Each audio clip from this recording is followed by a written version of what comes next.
You may be at work, you may be at church, you may be asleep. God grant that you will be ready when He makes His personal appearance. What if His appearance occurs on a Sunday morning? I wasn't much for church. Never had been. My wife, though God, she was devout. Every Sunday morning, like clockwork, she'd be there, waiting for me at the door, her Bible tucked under her arm, that hopeful look on her face like a dog expecting a treat. Every Sunday I'd tell her the same thing. Maybe next time, she'd just smile that tired smile and go alone. But this Sunday was different. I don't know why I agreed. Maybe it was the way the sun broke through the curtains that morning, like God Himself had found His way into our bedroom. Maybe it was just the silence of the house, the kind that seeps into your bones and makes you feel like you're the only one left in the world. Maybe it was the weight of her absence that had been pressing down on me for weeks now. Ever since, well, you know.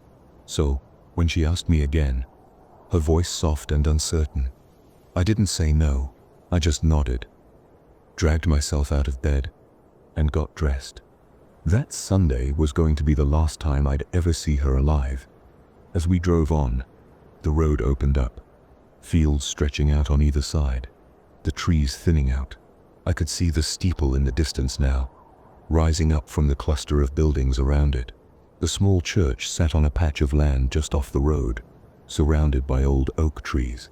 My wife had always been drawn to these churches, the ones filled with energy, where the sermons were loud and fiery, and the choir sang with a kind of raw emotion that could shake the walls. She didn't just like going to church. She loved the kind of service where the Spirit felt like it was alive, moving through every pew, where the preaching wasn't just reciting scripture, but something more, a performance, a celebration, a battle for your soul. It sets not like the quiet services I grew up with. She said, tell me, it sets real. When they sing, you feel it. When the preacher talks, it sets like God is talking directly to you. There sets nothing else like it. She had started going to this particular church a few years ago, just to try it out. It was mostly African American families, and she liked how different it felt from the quiet, stiff services we'd gone to when we first got married. The way the choir would start a song, and the congregation would stand up, clapping and moving in time with the music. People shouting amen and hallelujah from the pews, hands raised to the ceiling, like they were pulling the Spirit down into the room. There were praise breaks, moments in the middle of a sermon when the music would suddenly swell, the drums and piano kicking up in rhythm, and the whole place would erupt in celebration. People dancing, shouting, the preacher working the crowd like an old revivalist, sweating through his suit as he called down fire and brimstone in the same breath as love and forgiveness. My wife loved that.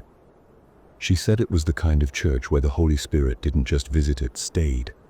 The tires crunched over the gravel as we pulled into the small lot beside the church. The building stood there, simple and unassuming, with faded white siding that had seen too many summers. It wasn't one of those grand, towering churches with stained glass and marble floors. No, this place was humbler, the kind of church built with hard work and faith. Not for show, but for the people who filled it every Sunday. A single cross sat at the very top, weather-beaten but still standing tall, casting its shadow over the entrance as the sun rose higher in the sky. There was a small bell tower beside it. Though the bell had long stopped ringing for services, the roof was sloped, the shingles dark with age and wear, but the building itself had a sturdy, comforting look, like it had been holding people together for years. The doors were wide, painted a deep red, with brass handles that glinted in the light. A few small stained glass windows peeked out from either side, splashes of color that caught the eye but didn't overpower the plainness of the rest of the structure. Inside, I knew there would be 3 rows of pews, nothing fancy, just enough to seat the regulars and a few newcomers, the kind of seating arrangement that made sure everyone felt like they were part of the same congregation, no one too far from the action at the front. The pulpit was modest, just a wooden stand where the preacher would work his magic, and behind it the choir would be seated, waiting to fill the room with music.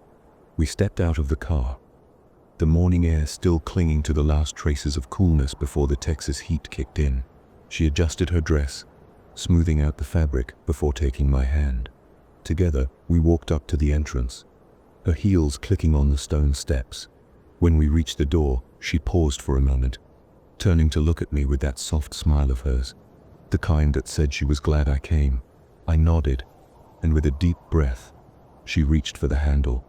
The doors creaked as they opened, a low sound that echoed like a whisper of everything about to unfold inside. The doors swung open as we stepped inside, and the sound of music hit us like a wave. The hum of the organ mixed with the bright, rhythmic claps of the congregation, and the air was thick with energy, almost electric. The familiar melody of the song filled the space, the pastor's voice booming above it all as he sang. The presence of the Lord is here. I feel it in the atmosphere. The sanctuary was medium-sized but felt alive with its own pulse. 3 rows of pews stretched from the front to the back, each one nearly filled. The congregation swaying in time with the music. The walls were a soft cream, with wooden beams arching across the ceiling, and there were small windows along the sides letting in streams of light that caught the dust in the air. Behind the pulpit, a massive cross hung on the wall, gleaming in gold against the backdrop of red curtains. The choir stood in matching robes, deep burgundy with gold accents, some with their hands raised, others clapping, their voices rising in harmony. A tall woman in the front of the choir, her gray hair pulled back in a neat bun, led the soprano section, her voice soaring effortlessly above the others. To her right, a younger man, wide-shouldered and serious, kept time with his hand, his deep baritone anchoring the melody. On the far left, a teenager with glasses and braids swayed with the music, her eyes closed, lost in the moment.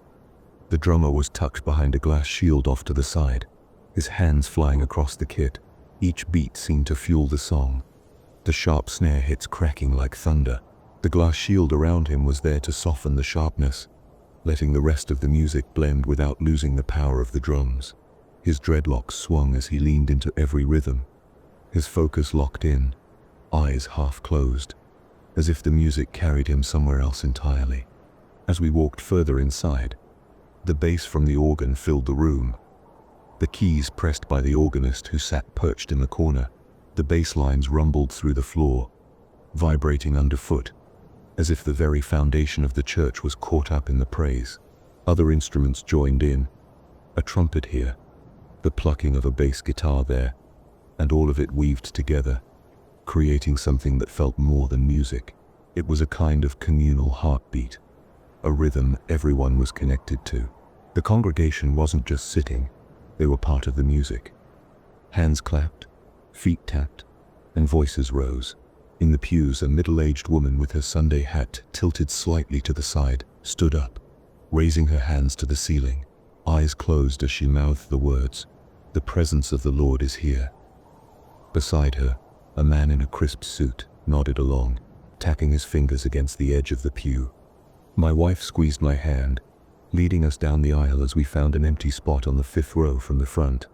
As we slid into the pew, I could feel the vibration of the music even stronger now. The seats were old but worn in a way that felt familiar, like generations of people had sat here, sharing this same feeling. The pastor's voice boomed again, this time more intense, as he sang, "The power of the Lord is here." The choir echoed, and the congregation joined, voices overlapping, creating a sound that filled every corner of the church. I sat down next to her, the music carrying us both. As the doors behind us closed with a quiet thud, the pastor's voice rose higher, his energy infectious as he continued, "The Spirit of the Lord is here." The choir harmonized with him, their voices weaving in and out like the swell of a tide. The music intensified, and the congregation's claps grew louder. The organist's fingers danced over the keys, filling the room with a rich, full sound, while the drummer's steady beat drove the song forward. I feel it in the atmosphere. The power of the Lord is here, the pastor sang with fervor, his hands raised, encouraging everyone to join in. Put your hands together. Make some noise if you feel his presence. The congregation erupted, clapping harder, some shouting out hallelujah and amen. The choir took it up a notch, the sopranos' voices soaring as they belted out. The power of the Lord is here. The drums kicked in louder, the sound reverberating through the glass shield, while the bass guitar added a deep thrum beneath it all. The brass section lifted the melody with bold, bright notes, each trumpet blast punctuating the energy of the moment. The pastor called out again, "The presence of the Lord is here," and the entire church echoed back with a unified voice. The presence of the Lord is here. The energy in the room was palpable, buzzing as people in the pews stood to their feet, hands raised high in praise. Then, as if on cue, the music took a slight pause before the pastor's voice rang out again. "Everybody blow the trumpets and sound the alarm." The trumpets hit a triumphant note, and the choir joined in. "The Lord is in his temple, let everybody bow." The congregation responded with their voices, clapping and swaying as if they could feel the presence of something holy wrapping itself around them. The song climbed higher, the pastor repeating, "The power of the Lord is here." The choir followed, "I can feel the presence of the Lord." The drums hit harder, the rhythm so strong that it made the floor beneath the pews vibrate. "I can feel the presence of the Lord, and I'm going to get my blessing right now." The church responded with joy, the sound of praise filling every corner. The pastor's voice rang out once more. "Can't you see him working on the outside? I can feel him moving on the inside." His voice was filled with conviction, urging the congregation to believe, to feel it. The choir echoed back. The music swelled, and people began to shout out their own praises, some standing in the aisles, hands raised, swaying with the music. As the final chorus neared, the pastor led one last powerful call. "I can feel the presence of the Lord, and I'm going to get my blessing right now." The choir, the instruments, and the congregation all came together in one glorious crescendo, filling the church with a sound so full and vibrant it seemed to lift the very air around us. The song reached its exhilarating climax as the drummer struck the cymbals with a final resounding crash, perfectly timed with the organ's last powerful chord. The choir's harmonies intertwined beautifully with the instruments, creating a vibrant tapestry of sound that enveloped the church. With that, the song wrapped up like a beautifully tied bow, leaving the congregation buzzing with energy and spiritual fervor. As the last notes faded, the pastor stepped forward, his voice cutting through the lingering echoes. "Does anyone else feel the presence of the Lord?" he exclaimed, his tone rising high above the hushed atmosphere. The drummer continued to punctuate his words with rhythmic beats, while the organist skillfully smashed the keys, intertwining their sounds into a celebratory crescendo. "I didn't hear you," I said. "Did anyone else feel the presence of the Lord?" he yelled, the power of his voice igniting the congregation once again. "Hallelujah," he cried out, his passion reverberating through the sanctuary, igniting a wave of enthusiasm among the people. As the pastor's hallelujah echoed through the room, the atmosphere shifted. The initial excitement slowly transformed into a palpable energy, with individuals still shouting hallelujah in response, their voices a chorus of praise filling the air. A few seconds passed, the sound gradually softening, yet the spirit of worship remained alive as members of the congregation called out to one another, affirming their shared experience. Finally, the exuberant shouts subsided into an eager anticipation, and the pastor held up his hands, beckoning for silence. The soft rustle of movement filled the air as people settled into their pews, their eyes fixed on him. With a warm smile and a commanding presence, the pastor began to speak, his voice steady and inviting.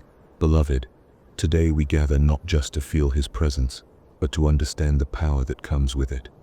As he continued, the church transformed from a whirlwind of sound and movement into a sanctuary of focused attention, ready to receive the message that would inspire their hearts and souls. The pastor stood tall at the pulpit, his presence commanding our attention. I could feel the energy in the room shift as he grasped the edges of the lectern, leaning slightly forward, his voice resonating with fervor. "Beloved," he began, his voice rich and powerful. "Today I want to speak to you about a divine promise woven into the very fabric of our faith. It's a promise of transformation, a promise of glory, a promise of our Lord's return. When I read the text, amidst all the powerful truths laid before us, it was the word "when" that captivated me most. When, the moment that changes everything. When, the promise of rapture. A sense of anticipation filled the air, and I leaned in, captivated by his words. The pastor paused, scanning our faces, and I noticed a few heads nodding in agreement, while others clutched their Bibles tighter. Anticipation building. He raised his hands, palms upturned, inviting the Holy Spirit to fill the room. Let me tell you, church, there is a day coming when the skies will split open, and the Lord will descend. When's not just a word. It's a promise that fills us with hope and anticipation. His voice grew stronger with urgency. You see, the Lord knows when he will call his people home. The congregation began to stir, murmurs of agreement rippling through the crowd. Some raised their hands, a few calling out, "Amen." My heart raced with excitement as the atmosphere crackled with energy. It is comforting to say, the Lord knows when. Especially in a world filled with chaos and uncertainty. We turn on the television, and we see calamity and confusion. The signs are all around us, and there's a growing sense of urgency in our spirits, a realization that the time is drawing near. I felt the weight of his words sink deep into my chest, resonating with the anxieties I had been grappling with. The pastor's brow furrowed with seriousness, and his voice lowered slightly as he continued. We sit on the edge of our seats, asking, are we there yet? Are we nearing the moment of his return? He stepped away from the lectern, moving closer to the front of the stage, his gestures emphasizing his sincerity. I could see the passion in his eyes, and it stirred something within me, a longing for certainty amidst the chaos. But let me remind you, dear ones, it's not about knowing the hour or the day. What matters is that we know who holds the wheel of this divine journey. I shifted in my seat, feeling a sense of reassurance wash over me. It was true. As much as I wanted answers, the important thing was faith in his plan. Our Father in heaven has a plan, a perfect timing, and while we may not know exactly when that moment will come, we can be assured that it is certain. He extended his arms wide, embracing us all, just as children trust their parents in the back seat of a car. We can rest in the knowledge that our Heavenly Father has the map, the strategy, and the timing perfectly set. I closed my eyes for a moment, envisioning the journey he described. Could I trust him to navigate the uncertainties of my life? Are we there yet? I don't know if we're at the end of our trials, the culmination of our suffering, or if the harvest is upon us. But I do know that the one who holds our future is faithful, he said, his voice steady and reassuring. My heart swelled with hope as I listened, caught in the rhythm of his words. As the pastor raised a finger to the heavens, his voice reached a crescendo. The day is coming, church, when he will gather us together, and every tear will be wiped away. So let's prepare our hearts and lift our voices in anticipation, because the Lord knows when that glorious moment will be, and we will rise to meet him in the air. With that, he stepped back, his eyes gleaming with a mix of excitement and reverence, and the congregation erupted in cheers and applause, filling the sanctuary with fervent energy and hope. I felt my spirit lift, caught up in the collective faith of those around me, ready to embrace whatever lay ahead. For a brief moment, I felt a sudden shift in the air, a tangible weight that pressed against my chest, foreboding and thick. It was as if time held its breath, teetering on the edge of something dreadful. Then, without warning, a deafening trumpet sounded, its blare reverberating through the very marrow of my bones. The ground shook beneath me, as if an earthquake had struck at the heart of our sanctuary, and I staggered, gripping the pew for balance. Dust and debris rained down from the ceiling, particles dancing in the flickering light as I glanced upward, instinctively shielding my face with my arm. The lights pulsed erratically, flickering like a dying star, casting jagged shadows across the terrified faces of the congregation. In a heartbeat, the pastor collapsed to the ground, his voice silenced in an instant, his body crumpling like a discarded puppet. I watched in disbelief as half the choir followed suit, some slumping, some crumpling as if their strings had been cut. Panic erupted like a festering wound, People screamed, their voices rising in a cacophony of terror, drowning out the last echoes of the trumpet. I looked around, my heart pounding like a frantic drum in my chest. My gaze landed on my wife, and a chill crawled up my spine. She lay still, her skin a ghostly pale, a waxen mask of lifelessness. Her once vibrant eyes were devoid of color, staring blankly into an abyss that echoed my own disbelief. Then I turned to the pastor's body, sprawled on the stage, a stark figure against the bright altar cloth. His hands, once raised in fervent worship, now lay limp at his sides, his face twisted in a final grimace of shock. I felt a jolt of horror. The man who had led us in prayer and song was now just another lifeless form, a vessel emptied of spirit. My throat tightened, but I couldn't cry. I felt detached from the scene unfolding around me, as if I were watching a horrific movie rather than living through it. I turned my head, desperately searching for some semblance of life in the chaos. But what I saw sent my heart plummeting into an icy pit. Half of the congregation was gone, dropped like discarded marionettes, sprawled across the pews and the floor, limbs askew in grotesque positions. Their expressions were frozen in fear, mouths agape, as if they had tried to scream but found no voice. Then my phone buzzed violently against my leg, the alert shrill and panicked. I fumbled to pull it out. My hands shaking, the message lit up the screen in bold letters. Emergency alert. Unexplained mass casualties reported worldwide. This is not a test. Stay indoors. Do not go outside. A chill shot through me, more paralyzing than the fear that had wrapped its tendrils around my heart. I felt numb, an unwelcome companion in this surreal nightmare. I couldn't process it. I couldn't even fathom the reality of it all. I got up, abandoning my wife, running towards the exit, each step a struggle against the weight of despair pressing down on me. I burst through the doors and looked up at the sky. What I saw froze me in place. Blood rained down in thick, viscous sheets, soaking the ground beneath my feet. People screamed, running in every direction, a frantic swarm like ants fleeing a collapsing nest. A plane plummeted. I stumbled outside, heart racing, and was immediately met with chaos. The sky was a battleground. Small fragments of meteorites streaking through the atmosphere like fiery comets, crashing into the earth with explosive force.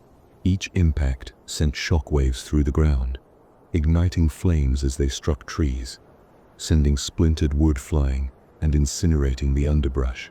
The air filled with the acrid scent of burning foliage, a dark reminder of the havoc being unleashed. Buildings shuddered as meteorites hit, shattering windows with a sound like thunder. I watched in horror as glass rained down onto the streets, glinting dangerously in the flickering light. People were screaming, panic surging through the crowd as they darted in every direction, desperate to find shelter from the madness. Some scrambled into nearby storefronts, breaking glass doors to slip inside, while others huddled under awnings, trying to shield themselves from the onslaught above. The ground trembled beneath me, a rhythmic shaking that echoed the tumult in the skies. A fire broke out on a tree, flames licking up its trunk, illuminating terrified faces in the growing darkness. The air was thick with the sounds of destruction, the crack of timber splitting, the roar of flames consuming everything in their path, and the frantic shouts of people trying to make sense of it all. Police cars raced past, sirens wailing, lights flashing like a chaotic disco in the streets. They sped by in a blur, weaving through the throngs of panicked civilians, desperately trying to restore order in a world that had unraveled in moments. Fire trucks followed closely behind, their massive engines rumbling as they navigated through the debris-strewn streets, trailing hoses that flapped like wounded serpents in the wind. Ambulances were everywhere, their sirens blaring a mournful chorus as paramedics jumped from the vehicles, ready to help those injured in the chaos. But the sight of them felt futile amidst the devastation as the ground trembled beneath the weight of an impending disaster. I turned to look down the street, and my breath caught in my throat. A nearby building was ablaze, the fire bright against the night sky, sending sparks dancing into the air like fireflies in the chaos. The air crackled with heat, thickening with smoke that swirled and coiled, choking the life out of everything around it. A plane suddenly screamed overhead, its engines roaring like a beast unleashed. I barely had time to react before it slammed into a building nearby, a deafening explosion ripping through the air. Glass shattered everywhere, sending shards flying like lethal confetti, and a fireball erupted from the impact, turning night into day with its intense light. People screamed louder, their voices rising in a chorus of panic. A mother clutched her child, pushing past me toward a safer spot as the shockwaves of the explosion rattled the ground. I felt disoriented, trapped in a waking nightmare, and knew I had to find a way through the chaos. With adrenaline surging, I pushed through the throngs of desperate people, each one lost in their own panic. The ground felt unsteady beneath me, the heat from the flames a constant reminder of the danger closing in. I had to keep moving, lost in the chaos as the world around me fell apart. I sprinted back into the church, the familiar threshold now feeling foreign. Steeped in the aftermath of an unimaginable disaster, the chaos from outside seeped into the sanctuary, mingling with the lingering echoes of the previous pastor's voice and the remnants of worship. The air was thick with smoke and fear, a disorienting haze that clawed at my throat as I stumbled through the open doors. Inside, the sanctuary was eerily quiet, a stark contrast to the mayhem just beyond the walls. The dim, flickering emergency lights cast long shadows across the pews, highlighting the faces of the few remaining souls gathered in the space. I could count around 20 people, scattered and disoriented, some kneeling in prayer, while others remained frozen, their bodies trembling with the weight of grief. I spotted a woman cradling a child in her arms, tears streaming down her cheeks as she rocked back and forth. Nearby, a man knelt beside his partner, his hands gripping their lifeless form, his sobs echoing through the silence, a haunting lullaby of sorrow.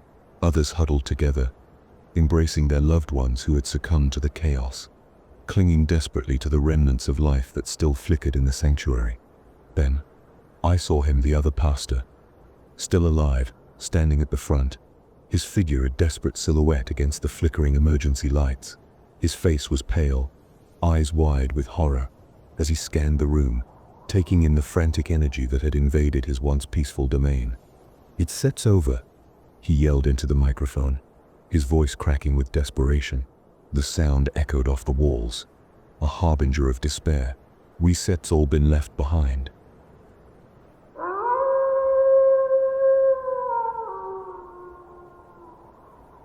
Driving late at night on the freeway, the road stretching out endlessly in front of me, the hum of the tires against the asphalt was the only sound, broken occasionally by the faint rush of passing cars. The highway was empty, save for the occasional vehicle, and the night felt eerily still.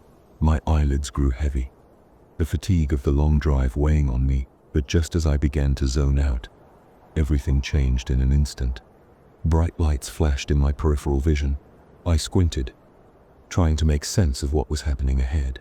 A police chase, sirens blared, and blue and red lights pulsed through the night, illuminating the freeway in a chaotic burst. A sedan, barely in control, was speeding across the lanes, being pursued by several cop cars.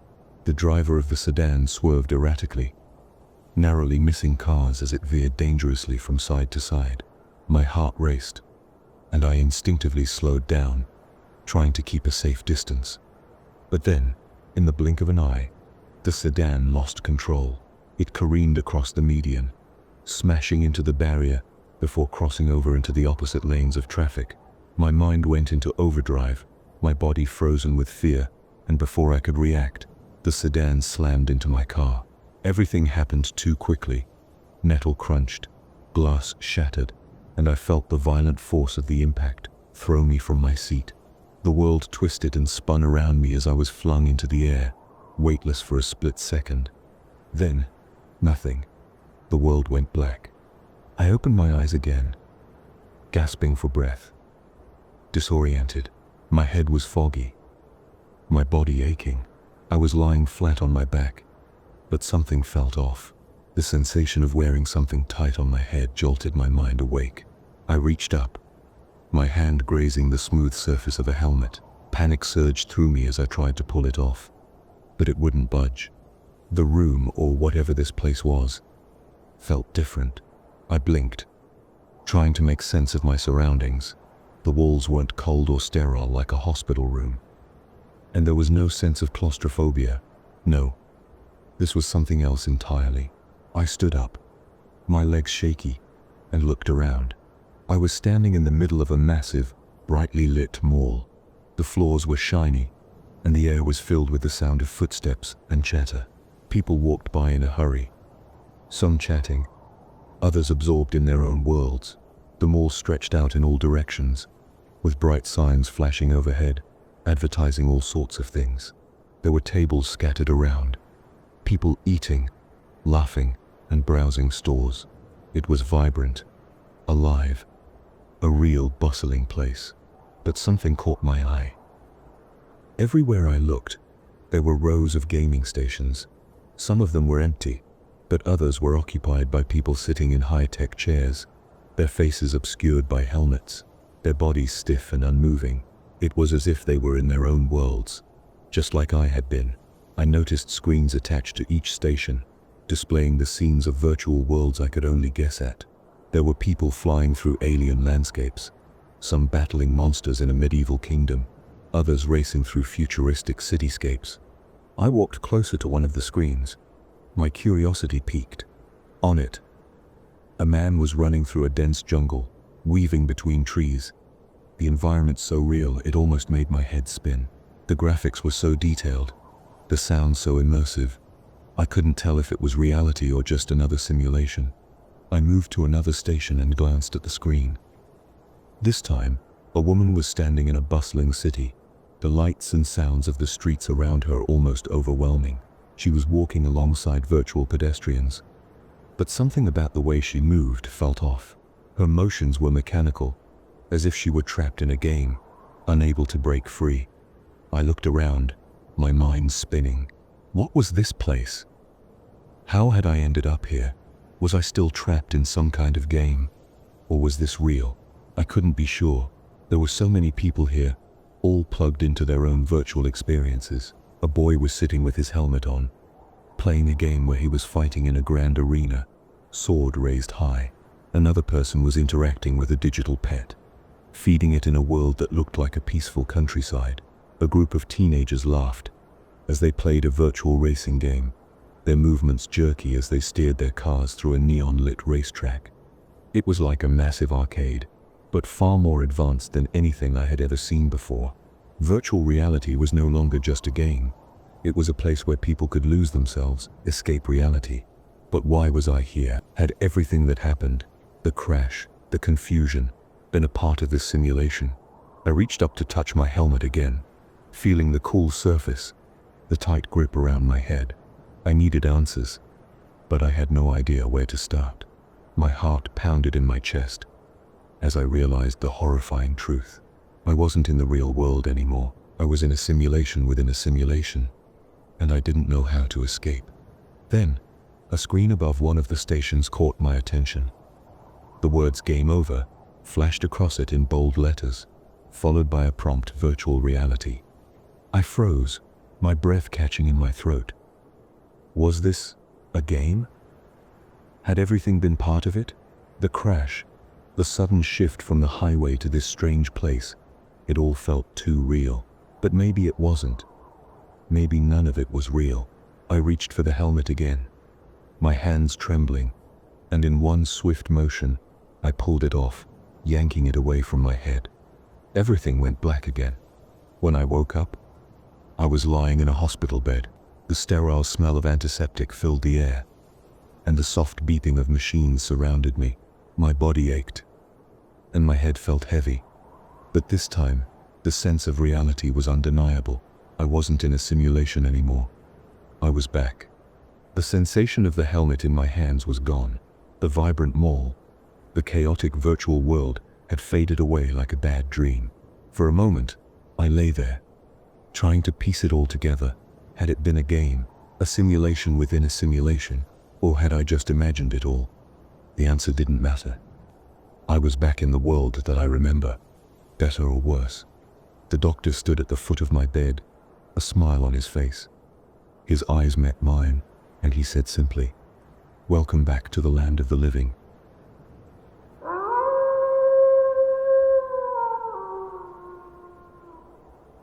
Have you ever heard of the mirror games? Picture this, tucked away in the dark corners of online forums and whispered conversations. There's a story that sends chills down the spines of those who hear it. It's the legend of the mirror game, a spine-tingling ritual that folks talk about in hushed tones, claiming they've come face to face with its dark mysteries. So, here's the problem. The mirror game ain't no walk in the park. It all kicks off innocently enough with a regular old mirror. But what follows is anything but ordinary. If you're brave or foolish enough to give it a shot, you'll need 4 sleeping pills apparently. They're key to the weird stuff that happens next. Once you're all set, it's time to dive in. You start by whispering some ancient words, the kind that make the hair on the back of your neck stand up. They say these words wake up the mirror version of you, bringing it to life in a seriously spooky way. At first, it's subtle, a flicker here, a shadow there, but as the game goes on, things start to get real creepy. The reflection in the mirror starts acting like it's got a mind of its own, giving you these bone-chilling smiles and gestures that feel way too real.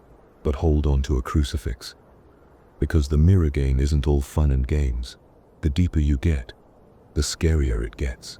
Some say the thing in the mirror starts getting downright nasty, like it's trying to trap you in its world. And let me tell you, the folks who've been there and back, they've got stories that'll make your hair stand on end. If you're smart, you'll steer clear of this one. But if you're feeling brave, just remember, once you're in, it's tough to get out. And even if you do manage to escape, you'll never look at a mirror the same way again.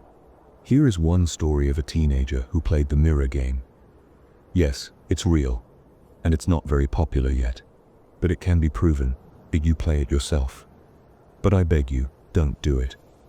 I'm not going to explain all the steps for people's safety, but I'll mention a little. In the shadows of an old church, hidden away in a forgotten storage room, a teenage boy stumbled upon an ancient tome that would change his life forever. The weathered pages were adorned with strange symbols and cryptic writings, most of which were in a language he couldn't decipher. But amidst the Latin passages, he found one page written in English, a page that would lead him down a path of darkness and despair. It was February 20th, 1967, when the boy and his 3 friends gathered in his attic, drawn together by the promise of forbidden knowledge. With trembling hands, he recited the incantation from the book, each word sending shivers down his spine. As the final syllable fell from his lips, a hushed silence enveloped the room, broken only by the faint sound of his racing heart. Following the instructions laid out in the ancient tome, they positioned 2 mirrors opposite each other, their reflective surfaces poised to capture the unseen. With bated breath, they waited, watching for any sign of movement in the mirrored images that surrounded them. And then it happened, a subtle shift, a barely perceptible movement that sent a chill coursing through their veins. One of the reflections moved, its head tilting ever so slightly in response to the boy's invocation. In that moment, the air grew heavy with an otherworldly presence, and the boy knew that they had awoken something beyond their understanding. What followed was a descent into madness, a nightmare from which there was no waking. The once bright-eyed teenager became consumed by darkness, haunted by visions that tore at his sanity. His friends, too, were not spared from the horrors unleashed by their reckless curiosity. In the end, the boy's mind could no longer bear the weight of the secrets he had unearthed. In a moment of desperation and despair, he took his own life, leaving behind only a journal detailing the horrors he had witnessed, and a warning to those who dared to follow in his footsteps. And so, the tale of the mirror game became a cautionary legend, whispered about in hushed tones by those who knew of its dangers. For in the shadows of the unknown, there are forces beyond our comprehension, forces that should never be disturbed. The point of the game is to try and survive until it becomes less hostile and turn back to normal. And that's how you know you survived. Sometimes it can trick you into thinking it's back to normal to get you to let your guard down. It's a very dangerous game, and they do have the power to switch places with you. But I can't help but wonder how many others felt victim to this. The only way you'll know if you see how they are acting, you'll know because they're not acting like themselves. Perhaps if you pay close attention, you'll see they are imposters. Here are some Google search results about the mirrors. What happens when you stare at yourself in the mirror for too long? In normal observers, gazing at one's own face in the mirror for a few minutes, at a low illumination level, produces the apparition of strange faces. Observers see distortions of their own faces, but they often see hallucinations like monsters, archetypical faces, faces of relatives and deceased, and animals. Why shouldn't you sleep with a mirror next to you? Some suggest avoiding them altogether, while others recommend positioning them away from the bed. Oh, this advice is rooted in the notion that mirrors have the power to reflect and intensify both positive and negative energy, potentially interfering with sleep quality. What is catoptrophobia? Someone with catoptrophobia will have an abnormal and irrational fear of mirrors that results in fear, anxiety, panic, and distress. If they see a mirror or think about seeing a mirror, negative thoughts and feelings are likely to be further exacerbated if they see their own reflection in the mirror. There is a psychological phenomenon called mirror movement illusion, or mirror touch synesthesia, where individuals perceive their mirror reflection as not moving in sync with their own movements. This can occur in conditions such as mirror touch synesthesia, where individuals experience a merging of visual and tactile sensations, leading them to feel the sensations observed in others, including their own mirror image. All these things are what I explained in the story. They try and tell people they are crazy and have a mental disorder, but that's not the case. When you hear about strange things in the mirror, or odd mirror movements like your reflection not acting right, or recordings of it, that's the thing I'm warning you about. Do not play games with it, and don't try to communicate with it, because the second you do any of that, it's all over. And if it's too late for you, the best thing I can tell you is to stay away from anything that is reflective. Do not fall asleep near anything that is reflective. Cover anything reflective if you can. It could switch places with you, and you could be trapped.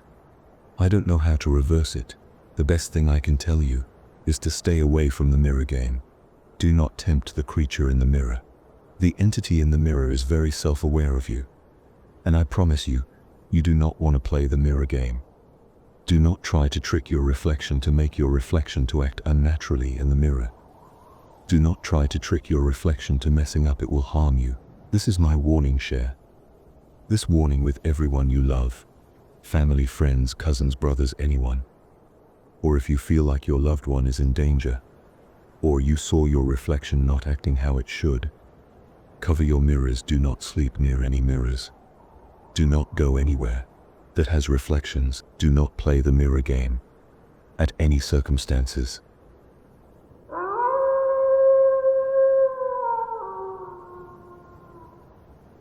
Number 1. Nightmares Echo by Storylord. The TV flickered, casting restless, jittering shadows that danced across the living room walls. I sat on the couch, fighting to stay awake. The low murmur of the late-night news playing like background static. Sleep had been coming in fits and starts these days, with exhaustion gnawing at the edges of my mind, threatening to pull me under. That's when it happened. The scream. It wasn't just any scream, though it was my son's. You don't mistake something like that.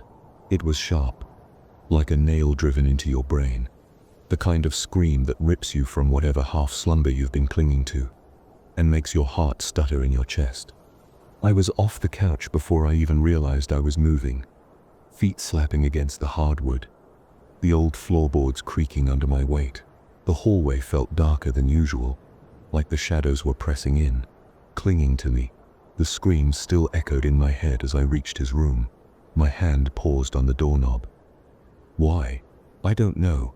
Maybe because some primal part of me knew that whatever was in there wasn't normal. It wasn't just a bad dream. I twisted the knob, the door groaning as it swung open. My son was sitting up in bed, huddled under his blanket, his small body trembling like a leaf in the wind. His face was wet with tears, wide-eyed and terrified. I rushed to his side, feeling that same old wave of helplessness I'd come to know too well. "Daddy," he whispered, his voice barely audible. "There sits a monster under my bed." I forced a smile. That old, practiced lie rising to the surface. "There are no monsters, buddy," I said, my voice sounding too thin, too strained. But his eyes said something different. They were too wild, too full of a terror that didn't belong to the world of a child.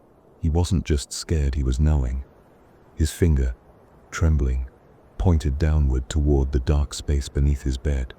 I knelt beside him, my knees pressing into the cold floor, and looked under the bed, hoping to find nothing but dust and forgotten toys. But instead, I saw something that made my stomach lurch. My son was under the bed. The real him. His face was streaked with tears.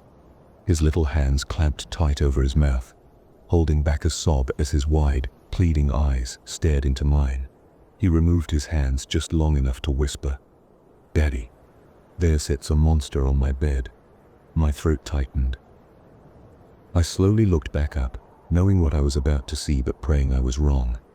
Sitting on the bed was the thing. The thing that looked like my son, but wasn't. It sat there with a strange, almost mechanical stillness. Its head cocked at an unnatural angle. Its skin was pale. The kind of pale that doesn't belong to anything alive. And its eyes, Jesus, those eyes. They were nothing but dark, empty voids, sucking in the light around them, swallowing it whole. And that smile. That twisted, impossible smile that stretched far too wide across its face, showing rows of jagged, needle-like teeth, each one glinting in the faint moonlight streaming through the window. The thing moved, its body jerking in sharp staccato motions, like a marionette controlled by invisible strings. Before I could react, it lunged at me. Its long, clawed fingers clamped around my throat, cold and impossibly strong, pinning me to the floor. My mind screamed, but no sound came out. It held me there, those hollow eyes staring down at me. And then it did the unthinkable. Its other hand, those filthy blackened claws, reached for my face. I felt the sharp, bone-like nails dig into my skin, ripping through the flesh with a sickening wet sound. It tore into me, peeling the skin from my face, like a butcher skinning an animal. The pain was beyond anything I could have imagined. White hot, blinding. I felt my own blood running down my neck, felt the air hit the raw, exposed muscle beneath. It was like every nerve in my body had been set on fire. My vision swam, and the room tilted as my own face. My face was ripped apart in a frenzy of violence. I wanted to scream, but my voice was caught in my throat. All I could do was gurgle, blood filling my mouth, choking me. My hands flailed uselessly, trying to fight back, but the thing was too strong. It loomed over me, its teeth bared in that grotesque rictus grin. And then, I woke up, just like that.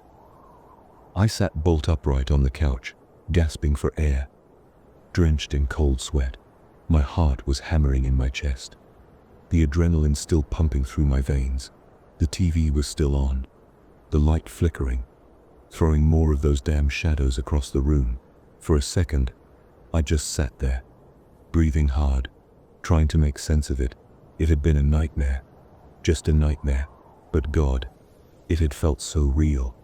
Instinctively, I reached up and touched my face, expecting to feel the slick, torn mess I'd just experienced. But no, my face was intact, whole. I let out a shaky breath, relief flooding through me. That sense when I heard it. The scream. It was my son again. His terrified cry echoed down the hallway, the same blood-curdling sound that had torn me from sleep in the first place. My stomach dropped. This time, it wasn't a dream. I stood, every step toward his room heavy, as if the air itself was thick with dread. The door was ajar, just a sliver of darkness waiting for me. I knew, in the pit of my soul, that whatever had been in my dream wasn't just in my head. It was still here. God help us both. Number 2. 3:33 a.m. by Storylord. The boys' sleepover had the kind of wild energy that only middle school kids could muster, laughing so hard your stomach hurt. Pillow fights that left feathers in your hair, and ghost stories that weren't scary until the lights went out. I'd rolled into my sleeping bag sometime after midnight, my face glowing with the soft blue light of my phone screen, as I mindlessly scrolled through dumb memes and TikToks. The clock was ticking by, unnoticed, until it wasn't. 3:33 a.m. I don't know why the sight of those numbers, those 3 goddamn numbers, made my skin prickle. But they did. Something about the stillness of that moment made the world feel off, like the air was different, heavier, colder. A weight settled over the room, pressing down on my chest. I glanced around. The laughter and chaos from earlier had evaporated, leaving behind the shallow breathing of my friends in their sleeping bags, the occasional twitch of someone caught in a dream. But the darkness, it had teeth now. I swear it did. The shadows were longer, thicker, like they were something more than just the absence of light. And then I heard it. A slow, grating creak, the kind that made your bones feel cold. My gaze snapped to the closet door across the room. It wasn't shut all the way, I knew that, but now it was opening. Just a crack, slowly, as if someone or something was gently pushing it, testing the air.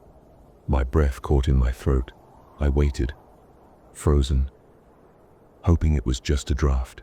Yeah, right.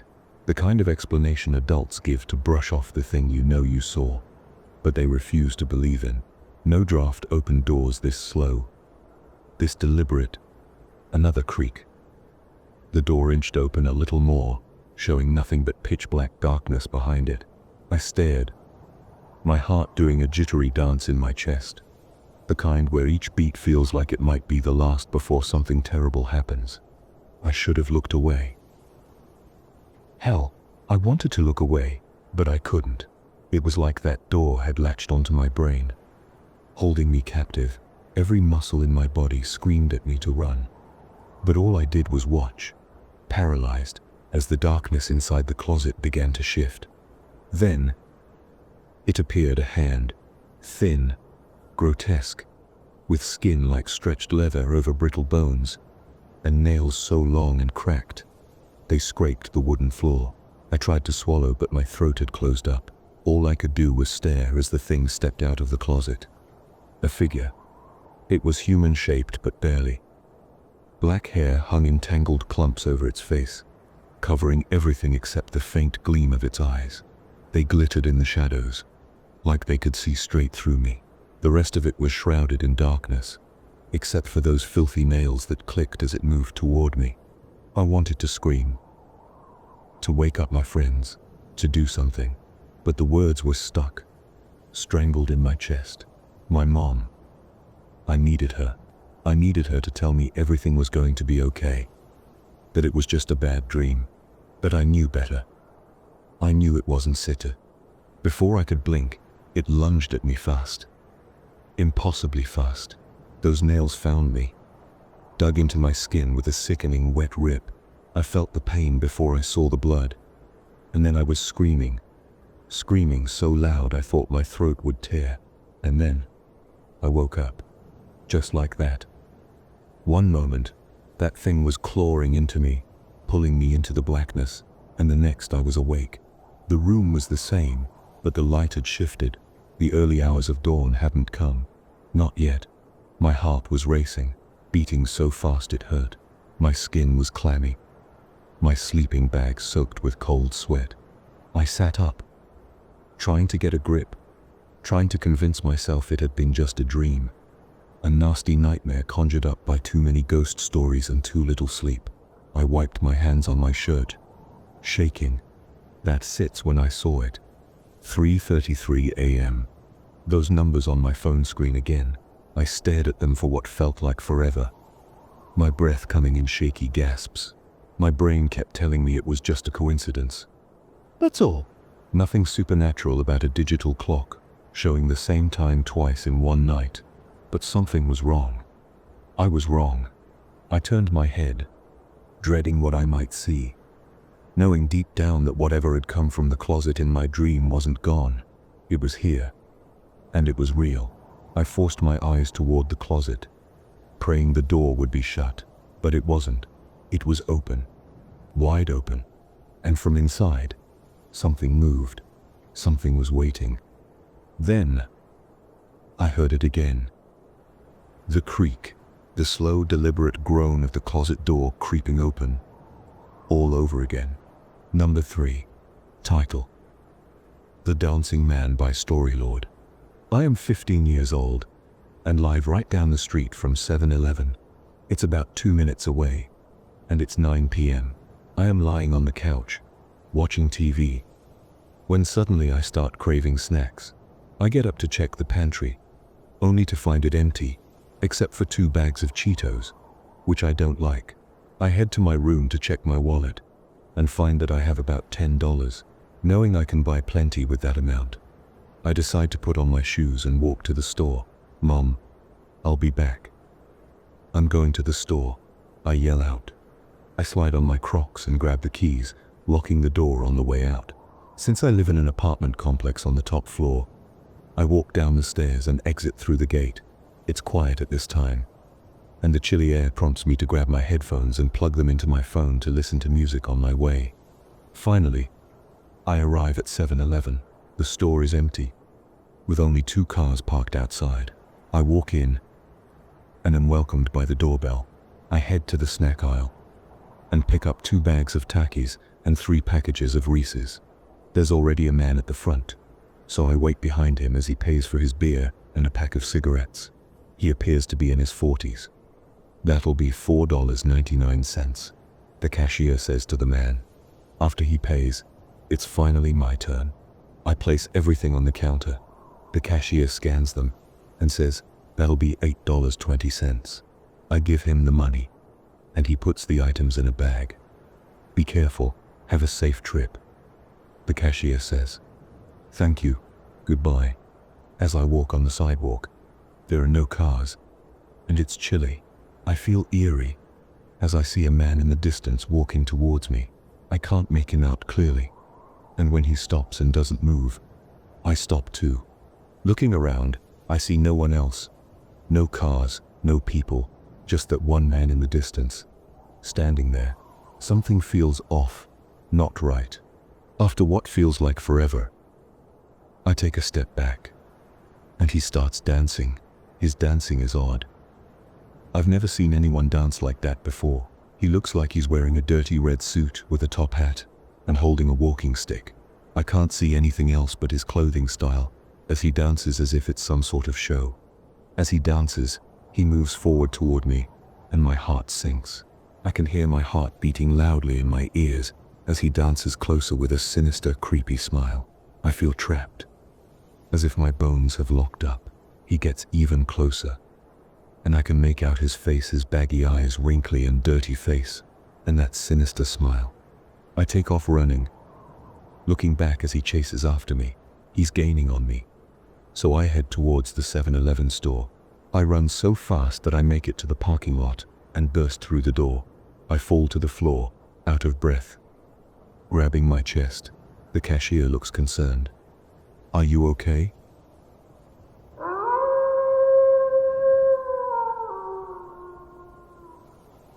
Here's my story that I hadn't fully told everyone that I'm telling now, about my time working the night shift at Chuck E. Cheese's after the shooting.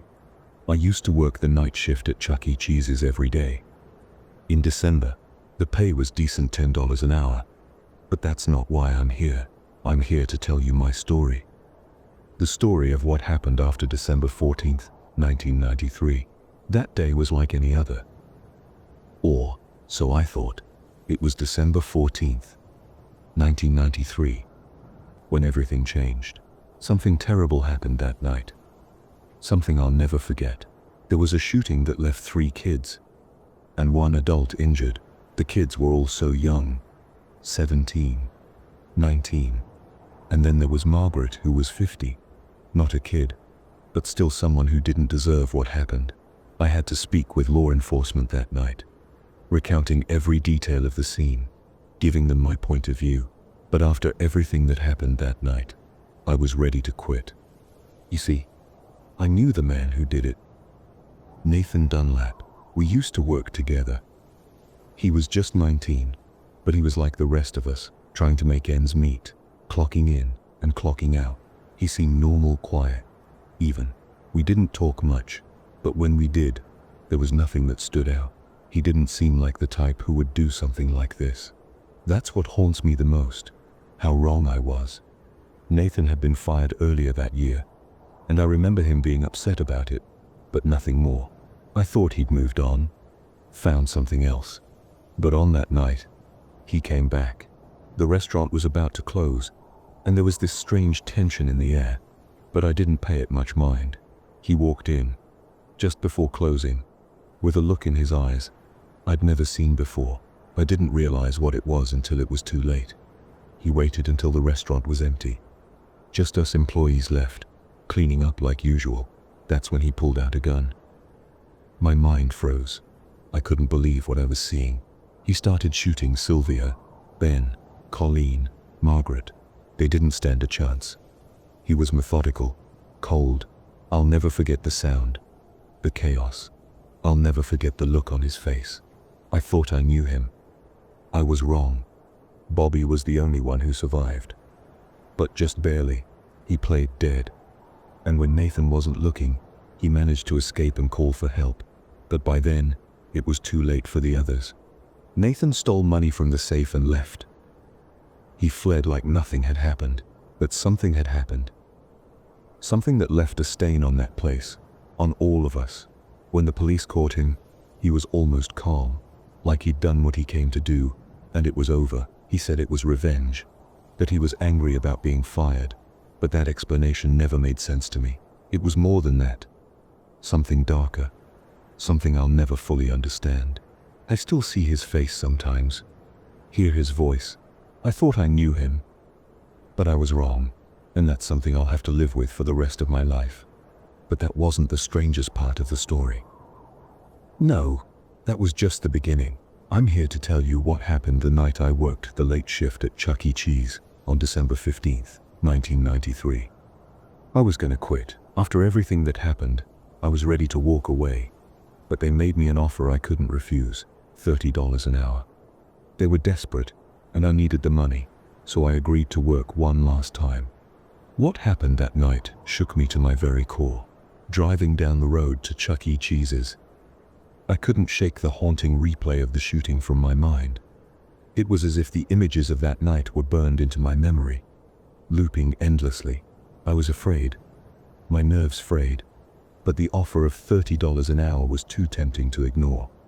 As I pulled into the parking lot, the once familiar neon sign now felt cold and distant, its flickering lights casting a pale, ghostly glow over the empty space. The darkness seemed to swallow the building whole, leaving it eerily silent, except for the occasional rustle of leaves in the breeze. The sense of abandonment was almost palpable. I parked in my usual spot, the engine's hum fading into the stillness of the night. The quiet was unsettling, and I felt a chill despite the relatively mild weather. Stepping out of my car, I closed the door with a soft thud that felt unnaturally loud in the quiet. I fumbled with the keys, my hands shaking slightly as I walked toward the entrance. The restaurant's exterior lights were off, casting long, sinister shadows that seemed to stretch and move with each step I took. The usual comforting glow of the Chuck E. Cheese's sign was replaced by a foreboding darkness. I approached the door, the metal handle cold under my grip. As I unlocked it, the faint creak of the hinges echoed ominously through the empty lot. The interior was a stark contrast to the bright, bustling place it had once been. The lights inside were off, and the vast space seemed cavernous and oppressive. I flicked on the lights, but they flickered uncertainly before settling into a dim, inadequate glow. The once cheerful decorations now seemed grim and out of place, their colors muted and shadows deepened by the feeble illumination. Every sound seemed amplified in the quiet. The hum of the ancient air conditioning system, the occasional drip of water from a leaky pipe, and the soft scurrying of unseen creatures in the walls. I took a deep breath, trying to steady myself. But the eerie atmosphere made it clear. This night would be anything but ordinary. Putting the keys into the lock, I turned it with a heavy feeling in my gut. As I pushed the door open, a chill ran down my spine. The building was shrouded in darkness. The dim light from the street lamps outside, barely penetrating the interior. The once vibrant animatronics were now mere silhouettes in the gloom. Their outlines loomed large and distorted, their vacant eyes glinting ominously in the faint light. They had always creeped me out. Their jerky mechanical movements and the unnerving way they seemed to watch you, even when they were perfectly still. As I stepped inside, my footsteps echoed loudly in the empty space, amplifying the silence that surrounded me. The familiar, almost comforting noises of the restaurant were replaced by an unsettling quiet. The animatronic's stationary forms seemed to cast long, twisted shadows across the floor, adding to the already eerie atmosphere. The sense of their watchful presence made the darkness feel even more oppressive. I walked briskly down the hallway toward the security office, eager to escape the oppressive darkness. The hall was dimly lit, and every step I took seemed to amplify the eerie silence around me. The security office was a small windowless room tucked away from the main dining area. It was cluttered with old monitors and outdated equipment, giving it a somewhat disheveled and neglected appearance. The walls were adorned with a mix of peeling wallpaper and hastily taped up notices, some of which were reminders of past incidents and outdated safety protocols. A large, metal desk dominated the room, its surface strewn with various papers, a few old coffee mugs, and a clutter of dusty cables. An old swivel chair, its faux leather cracked and worn, sat in front of the desk, facing the row of monitors that displayed the feeds from the restaurant's security cameras. The screens flickered intermittently, casting an eerie, stuttering glow across the room. The dim light from the monitors was the only source of illumination, creating long, shifting shadows that danced around the walls. The air was cool and stale, with a faint, musty smell that lingered from years of accumulated dust. A small fan whirred quietly in the corner, doing little to dispel the sense of unease that filled the room. I took a deep breath and settled into the chair, trying to focus on the tasks at hand while the darkness outside seemed to close in around me. I looked at the monitor in front of me, its screen dark and lifeless.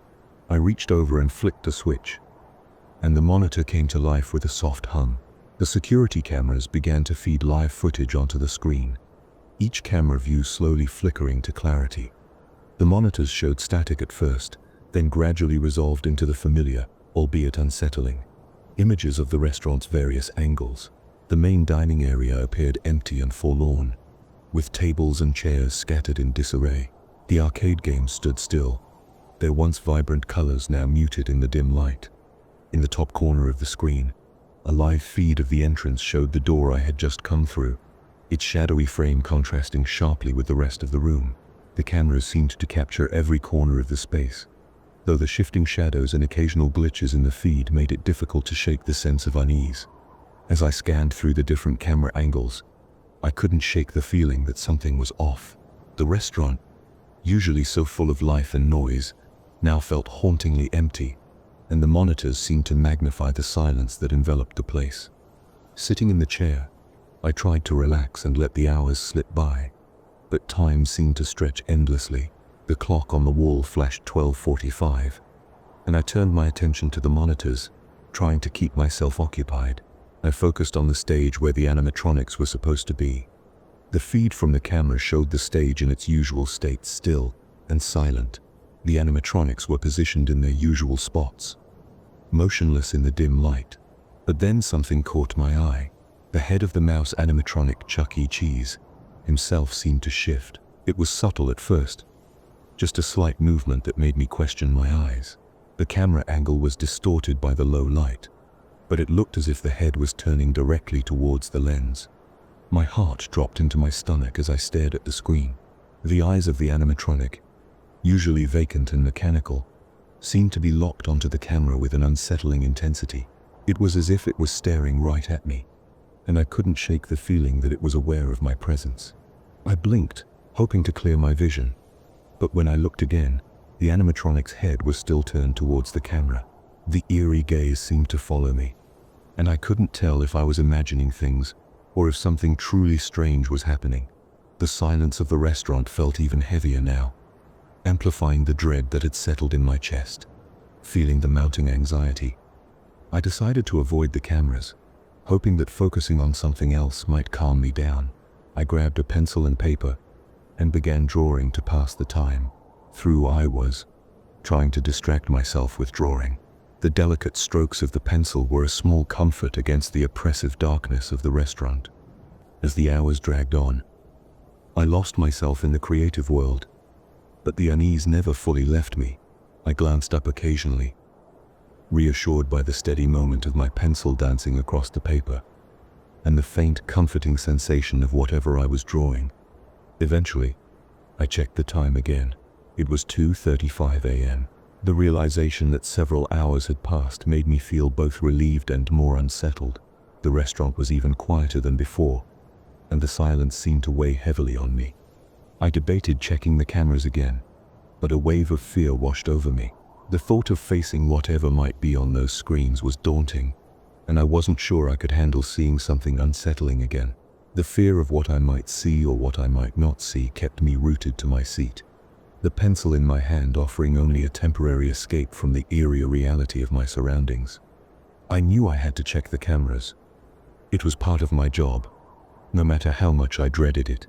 Steeling myself, I forced myself to look at the monitors. As the feeds flickered to life, a cold shiver ran down my spine. All 4 animatronics were on the stage, their heads turned towards the camera. The familiar robotic figures were now staring directly into the lens with unnervingly lifelike expressions. Their eyes, usually vacant and unseeing, seemed to be following me, and their mechanical features took on a disturbing sense of intent. I whispered a stunned, "What the fuck?" under my breath. The sight was so surreal that it felt like a cruel joke, but the reality of the situation was all too clear.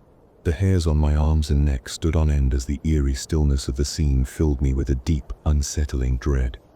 The animatronics just sat there, their eyes fixed on me, unblinking and unmoving. The eerie stillness of their gaze was suffocating, and the longer I stared, the more unnerved I became. Every instinct screamed at me to run, to escape the oppressive, nightmarish atmosphere of the restaurant, and never look back. The thought that these mechanical figures were somehow moving or observing me unnaturally was terrifying. My mind raced with dark possibilities. Could they really be moving on their own? The notion that I might be witnessing something beyond the realm of ordinary fear made my skin crawl. A sinking feeling settled in my chest. Was this my punishment for failing to protect the others? The idea that their deaths, occurring under my watch, might be coming back to haunt me was almost too much to bear.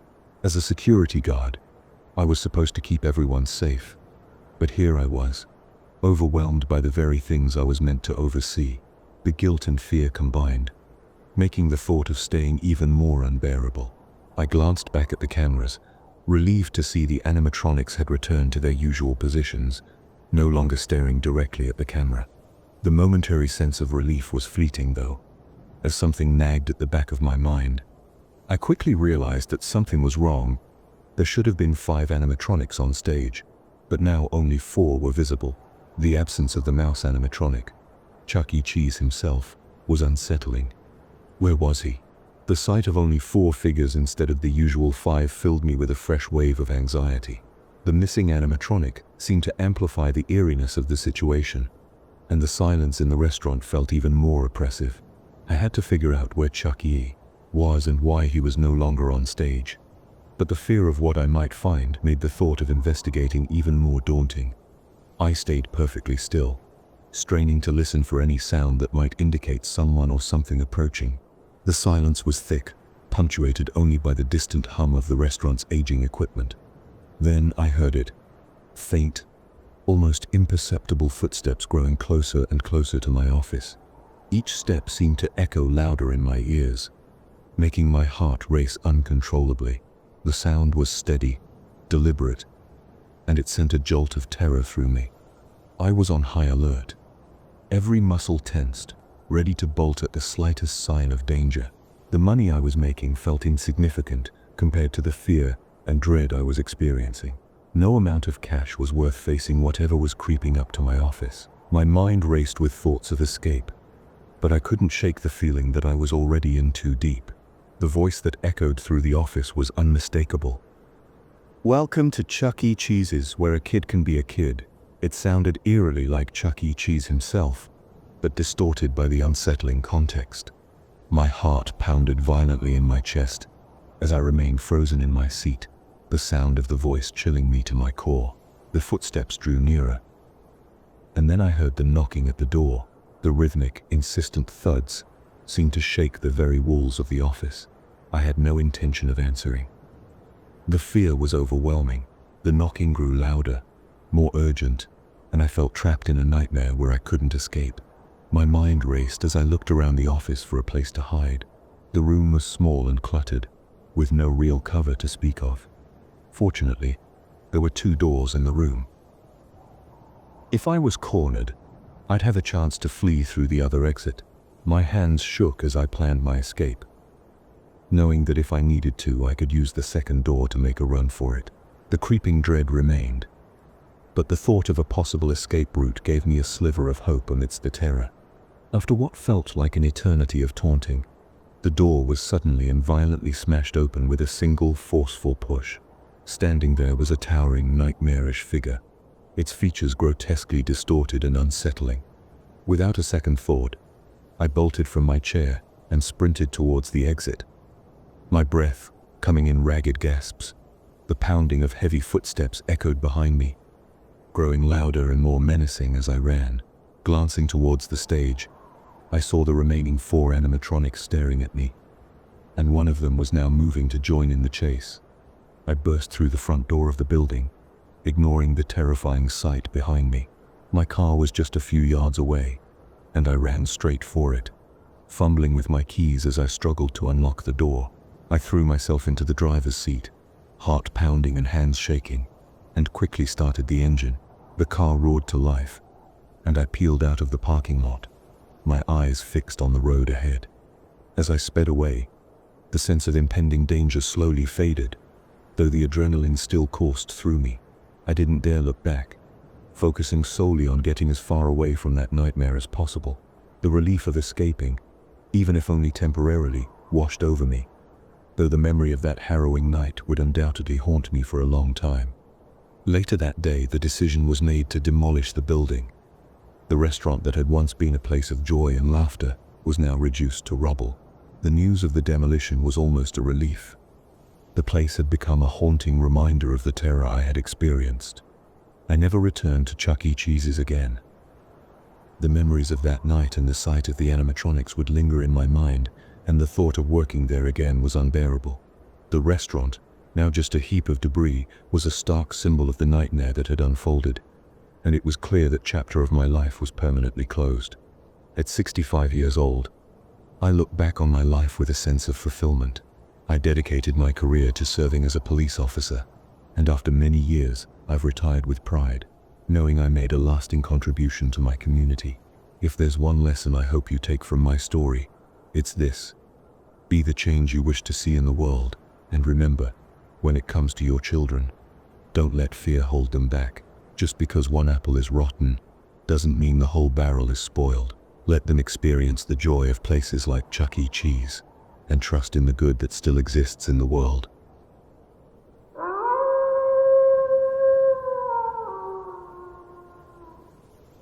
I went shopping with my mom. Everyone froze, and my mom asked me a strange question. "Wanna play a game?"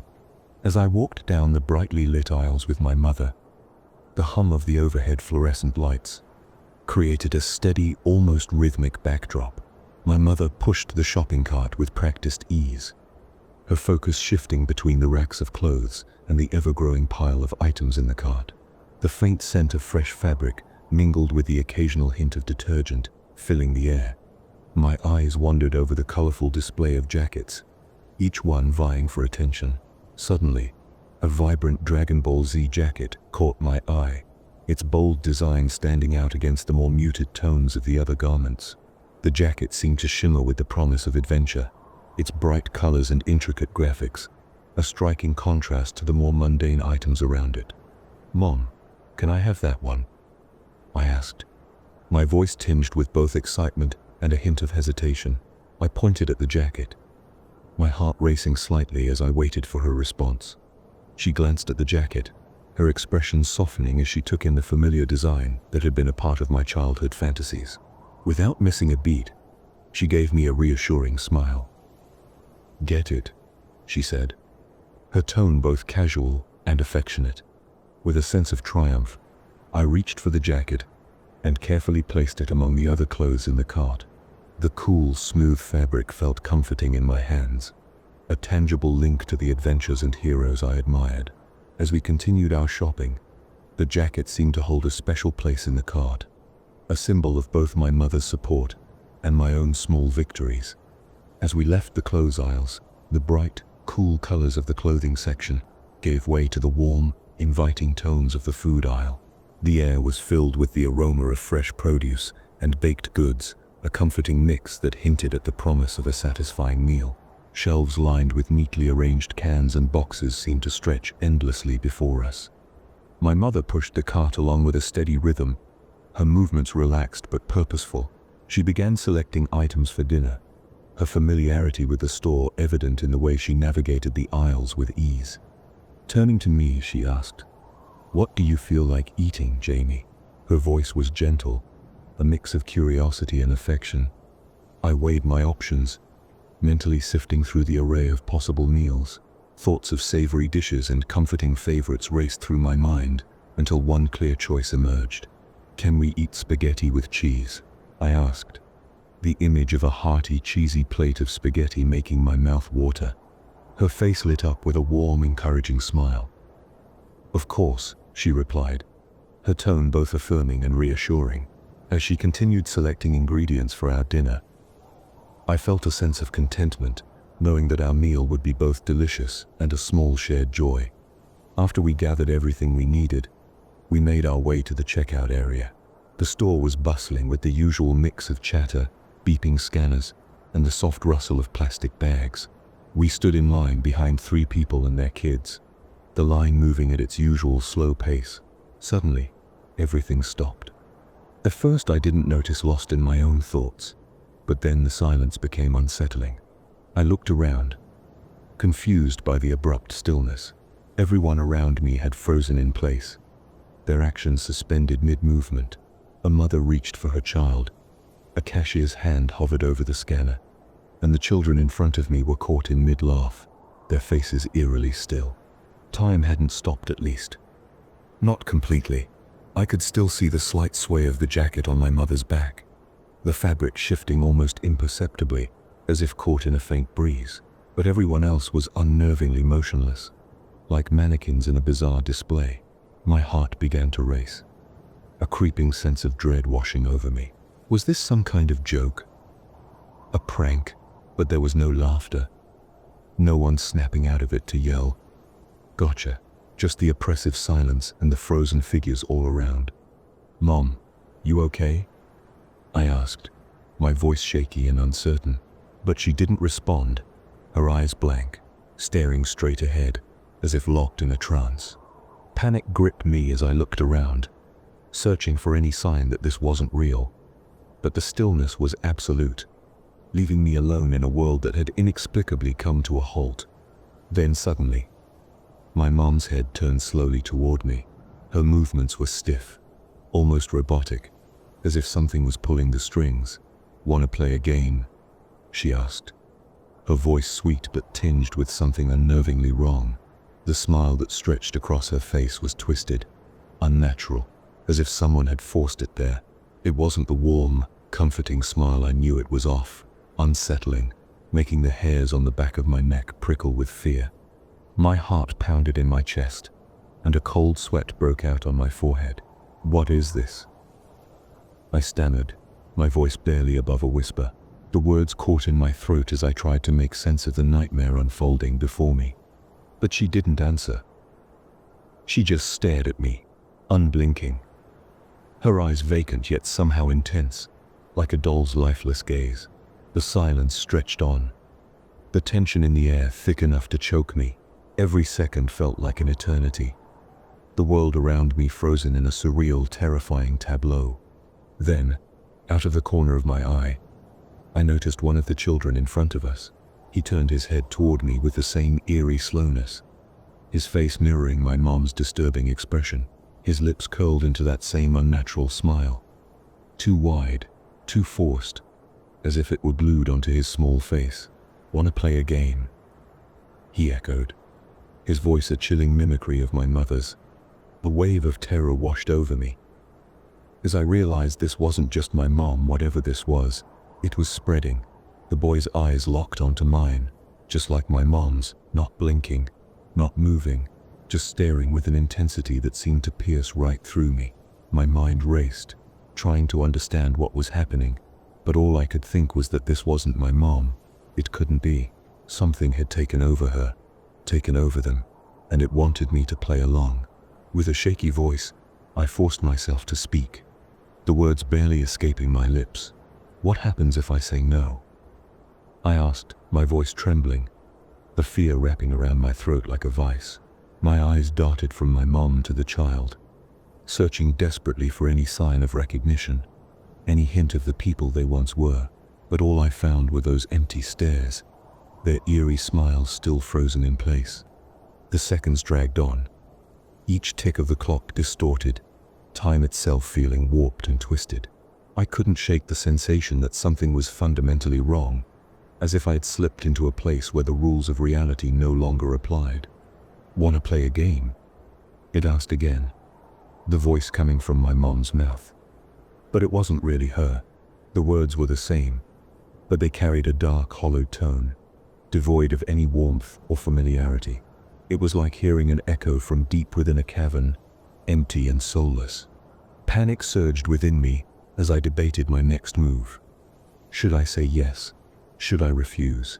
My mind raced through every possible outcome, but I couldn't predict what would happen if I denied them, and I was terrified of finding out. The thought of making them whatever they were angry sent a cold shiver down my spine.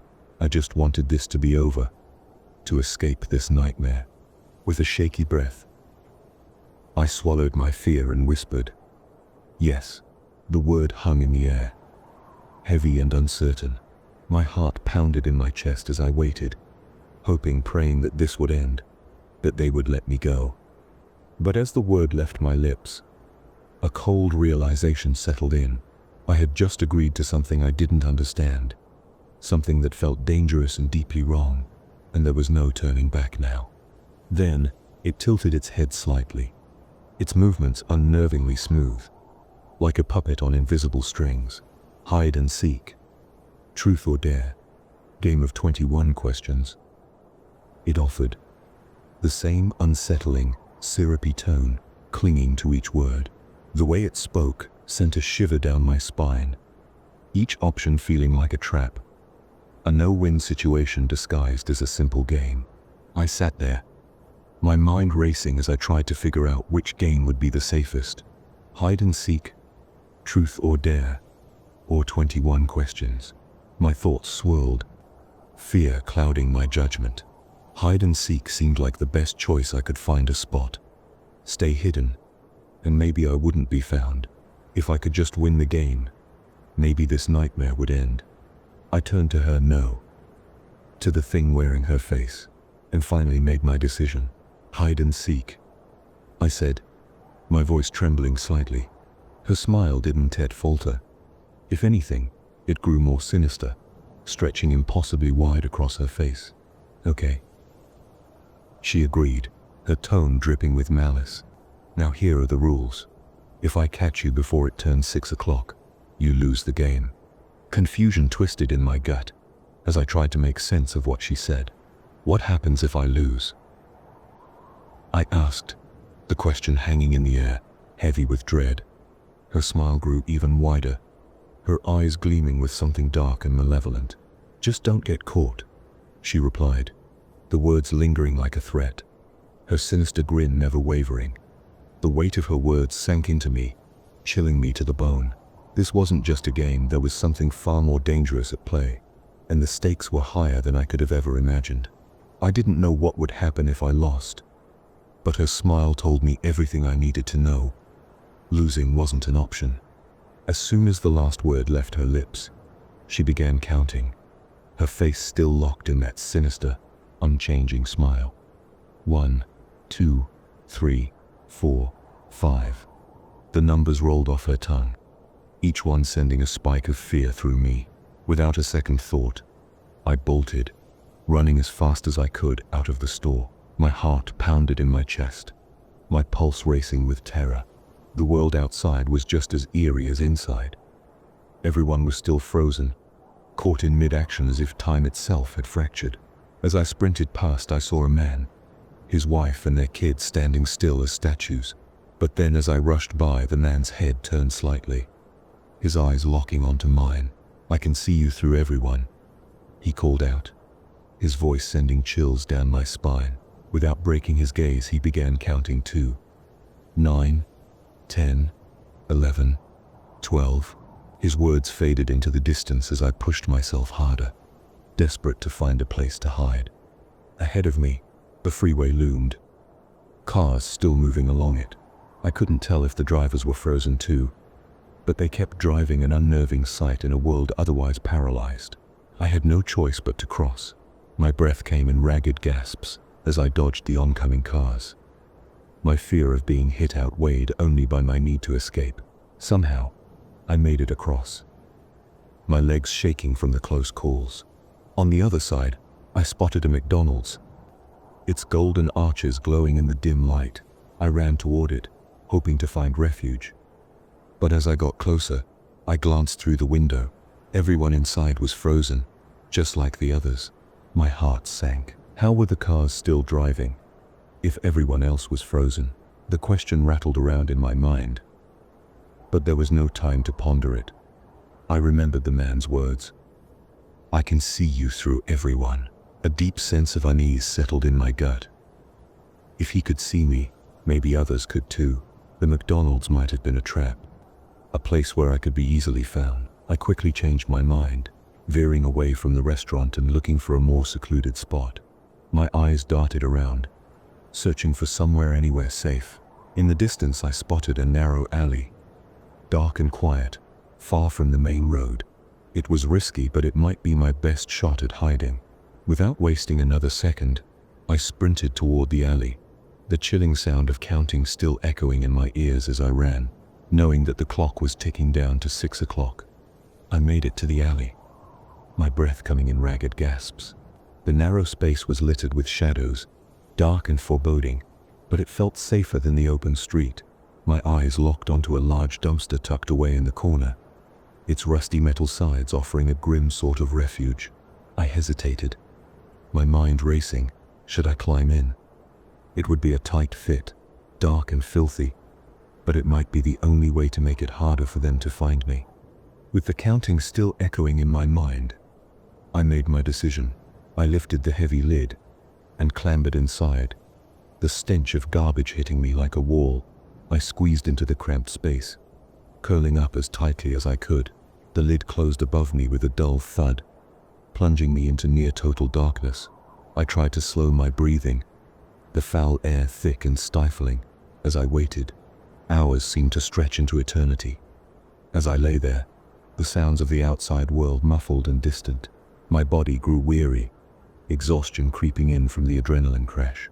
I fought to stay awake, but eventually, my eyes grew too heavy, and I slipped into a restless sleep, haunted by the lingering fear of being found.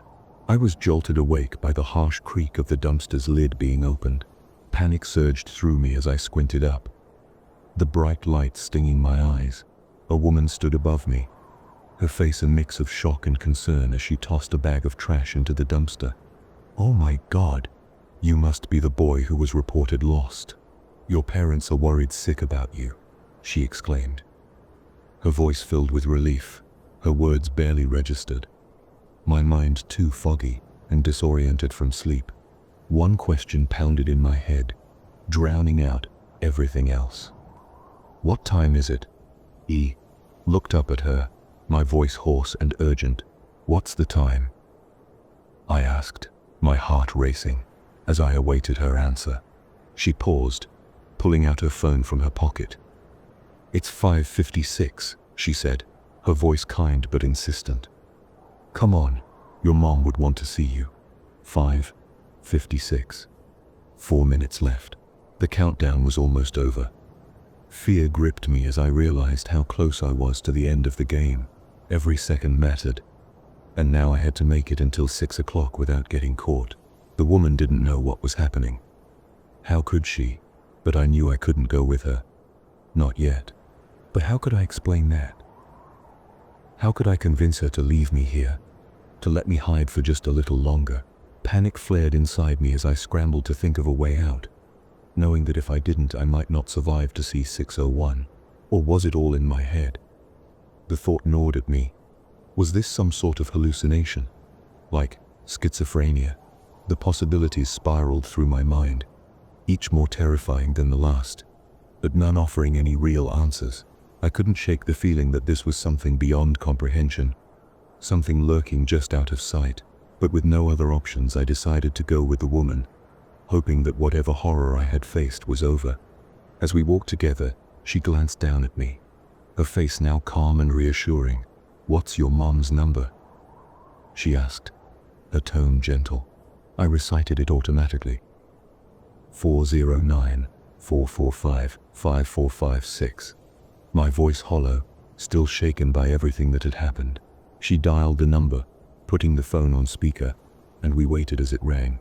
The sound seemed to echo in my ears, dragging out the tension. "Hello? Who's this?" My mom's voice came through the line, and for a brief moment I felt a flicker of relief. "Oh, hey. I found your son. I'm over at this store across the street from the church," the woman said, her voice steady, normal. "Oh my goodness, thank you for finding my son. Can you put him on the phone, please?" my mom asked, her voice filled with concern and love. "Of course," the woman replied, handing me the phone. I took it, my heart lifting slightly as I brought it closer to my mouth. "Hey Mom," I said, feeling a sense of normalcy, hoping that whatever had happened was now behind me. But then her voice changed, dropping into that same chilling, sinister tone. "Tag. You're it." My blood ran cold. "What?" I stammered, confusion and fear crashing over me like a tidal wave. I looked up at the woman beside me, and my stomach dropped. Her mouth twisted into that same unnatural, creepy smile, stretching wide, too wide, revealing rows of sharp teeth that seemed to go on forever, all the way down her throat. The sight was horrifying, an image straight out of a nightmare. I barely had time to react before I turned and bolted, my legs moving on pure instinct. I dashed across the street, not even thinking, just trying to get away, to escape whatever horror was chasing me. But in my panic, I misjudged the timing. The blare of a car horn was the last thing I heard before the impact hit me like a freight train. My body was thrown, my mind spiraling into darkness as everything went numb. I hit the ground, the world around me fading away. The last thing I saw before I lost consciousness was that unnerving smile burned into my mind like a scar, and the chilling realization that I hadn't escaped at all. Suddenly, I was pulled from the darkness by the rhythmic beeping of a monitor.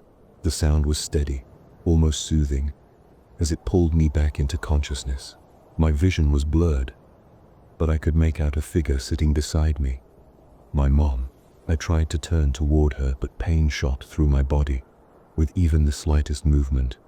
"Mom," I croaked, my voice weak and strained. Her head snapped up, and she was at my side in an instant, her face a mix of relief and worry. "Oh my God, baby, are you okay?" she asked, her voice trembling as she reached out to touch my hand. "Mom, what time is it?" I asked, the question burning in my mind, needing to know. She glanced at the clock mounted on the wall above my bed. "It's 7:21, honey," she replied softly, her eyes filled with concern. A wave of relief washed over me, and I let out a shaky breath. "I won the game," I murmured, the words escaping before I could think, her brow furrowed in confusion. "What game?" she asked, her voice tinged with worry. "Nothing, Mom," I said quickly, realizing she wouldn't understand.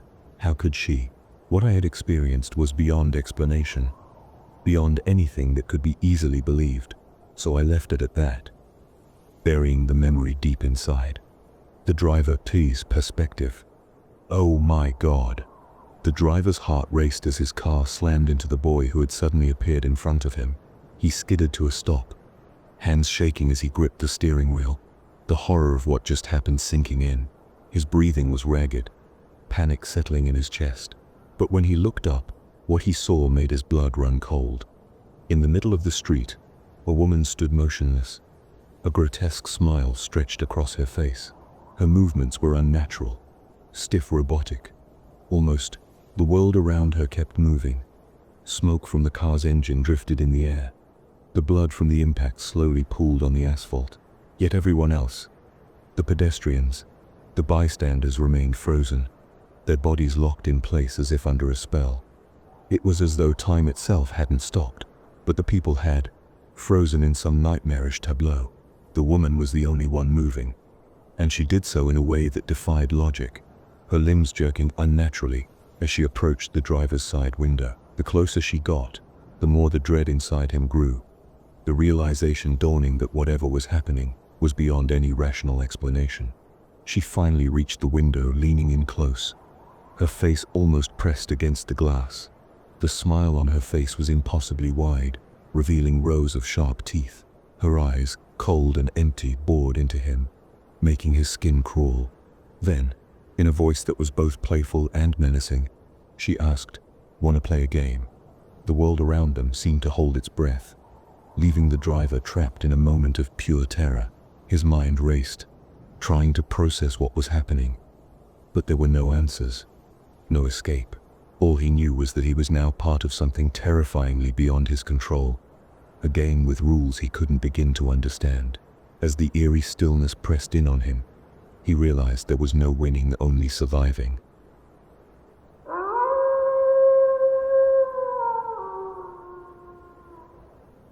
Where am I? Mom was pushing the cart down the aisle. Same route every week, like clockwork up and down the rows of food, paper towels, pet supplies.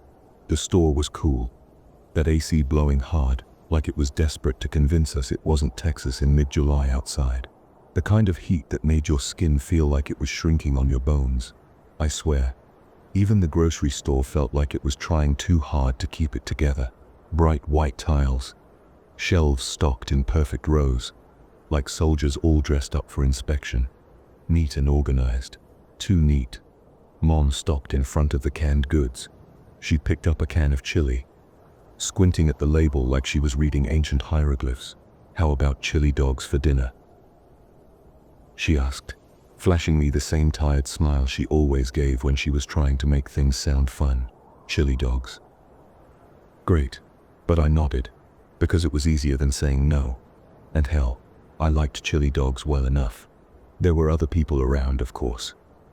A young couple, whispering as they debated which brand of pasta would give them the best chance of not divorcing before year 5. A toddler in a cart, laughing like only a kid who hasn't learned about bills yet can laugh. An old guy, moving slow and squinting at jars of pasta sauce, like the labels were written in code. Everything felt routine, predictable, comfortable in its banality. And then that ache hit me again, right in the center of my chest. At first it was just the usual dull pain, the kind I'd been living with since forever. Just a little reminder that my heart wasn't as reliable as it should be. No big deal, but something was different this time. The ache sharpened, like someone was sticking a knife in and slowly twisting. The world around me started to blur at the edges. The polished floor seemed a little too bright, the air suddenly too thick, too warm. I gripped the cart, but my legs turned to jelly, and my vision shit. It wasn't right. It was like the colors bled together, like someone had smeared the whole grocery store with a layer of Vaseline. My breath came in short gasps, like I was sucking in air through a straw. Mom said something, but it was like she was talking through water. Her voice was muffled, far away. Then it hit me full on. Like a truck, a crushing, unforgiving weight settled on my chest. A pain so sharp it felt like someone was sitting on my ribs, twisting them apart like wishbones. My heart was playing its own game now, hammering out an offbeat rhythm like it was trying to set a world record for most skipped beats in a minute. I clutched my chest, trying to keep it together. But the pain spread up my arm, into my jaw. My knees gave out, and I collapsed to the floor. The cold tile smacked into me, but it might as well have been a bed of nails for all I cared. "Are you okay?" Mom's voice again. Closer now, but still miles away. I tried to answer. I really did, but the words stuck in my throat, like they were afraid to come out. Then, everything went dark. But I wasn't dead gone. Not really. When my vision cleared, I could see the ceiling of the store. Same sterile lights, same sterile tiles. Only now, something was wrong. Terribly, terribly wrong. I couldn't move. My body was there, but it didn't feel like mine anymore. It was like I was a passenger in a car, with no brakes, no gas, no steering wheel, just along for the ride. I could see Mom crouched next to me, her face frozen in shock and panic. I could see the people gathering, hear their voices, but it was all distant, like I was watching it through glass on the other side of the world. The paramedics showed up fast, loading me onto a stretcher, rushing me out to the ambulance, but I wasn't feeling any of it. Not the cold metal of the gurney, not the bump of the wheels. My body was a puppet, strings cut, just going through the motions. And me, I was screaming inside, but no sound came out. Nothing, not a peep. I heard one of the paramedics say it. No pulse. His voice was grim, final, like a hammer hitting the last nail in a coffin. He was wrong though. There was something still here. Me. I was here. I was alive in a way that made no sense, and it was the worst thing that had ever happened. The ambulance ride was quick, the siren wailing through the streets. But to me, it felt like hours. The fear, the dread that was real, it grew inside me like a cold, gnawing beast, chewing me up from the inside. They rushed me into the ER, cracked open my chest, tried to shock my heart back to life. And the whole time, I watched, just watched, helpless, as a bug pinned to a board. Dead, they called it. But I wasn't gone. I was stuck in here, trapped inside a body that wouldn't move, wouldn't breathe, wouldn't live. And I knew, deep down, that nothing they did would bring me back. They took me to the morgue. Cold, dark, silent. You think being buried alive is the worst thing imaginable? Try being conscious in a corpse. Try being aware as they cut into you, stitch you back together, all the while feeling nothing. No pain, no cold, no warmth. Just the oppressive, suffocating darkness inside your own head. They zipped me up in a body bag. That was day 1. 7 more to go. The freezer was worse than hell. Not because of the cold, because I didn't feel that. It was the silence. The absolute unending silence, the kind that seeps into your bones, makes you question whether you ever even existed at all.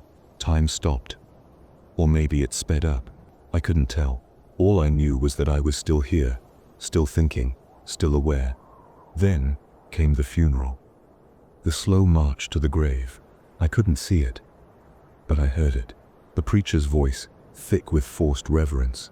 The sobs of family, the clink of dirt hitting the casket lid.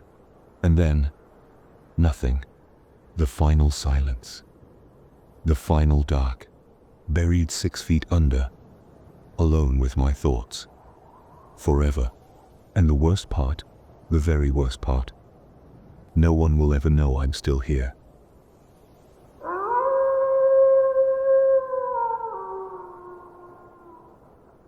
I can count to 10. Every night, it's always the same. I get a bedtime story, a goodnight kiss, and then Mom and Dad leave me to sleep. But tonight, things feel different. They didn't follow the routine. Lying in bed, I felt super nervous. My tummy felt all twisty, and I needed to think about something else. My room was dark, but my nightlight was on, glowing softly. My stuffed animal, a cute little piggy my big brother gave me before he moved out, was snuggled next to me. He taught me how to count to 10 because I'm 10. And counting always made me feel better. I looked around and spotted the remote on my dresser. I had an idea. I reached for it and pressed the button to turn on the TV. Yay! My favorite show, Peppa Pig, popped up right away. On the screen, Peppa and her friends were in the backyard playing a counting game with Daddy Pig. "All right, everyone," he said, sounding all cheerful. Let's count to 10 while we jump." Peppa giggled, and her friends joined in. 1, they all shouted while jumping high. 2, 3, 4. They bounced higher, their laughter filling the screen, and it made me giggle too. When they reached 10, the camera zoomed in on Peppa's happy face. "Let's do it again," she squealed. But then something weird happened. The screen flickered for a moment, and the sound went all funny, like an old tape getting messed up. I tried to shake it off and focus on the happy scene, but that little moment gave me the creeps. Suddenly, I heard soft noises outside, like footsteps on the grass. My heart jumped. I listened harder and thought I heard a snort, like Peppa Pig's. I turned down the TV, trying to catch the sound. Was I scared, or was it some kind of magic? Could Peppa Pig really be out there? I pressed my ear to the floor, holding my breath. A thump, thump, thump. A low snort followed.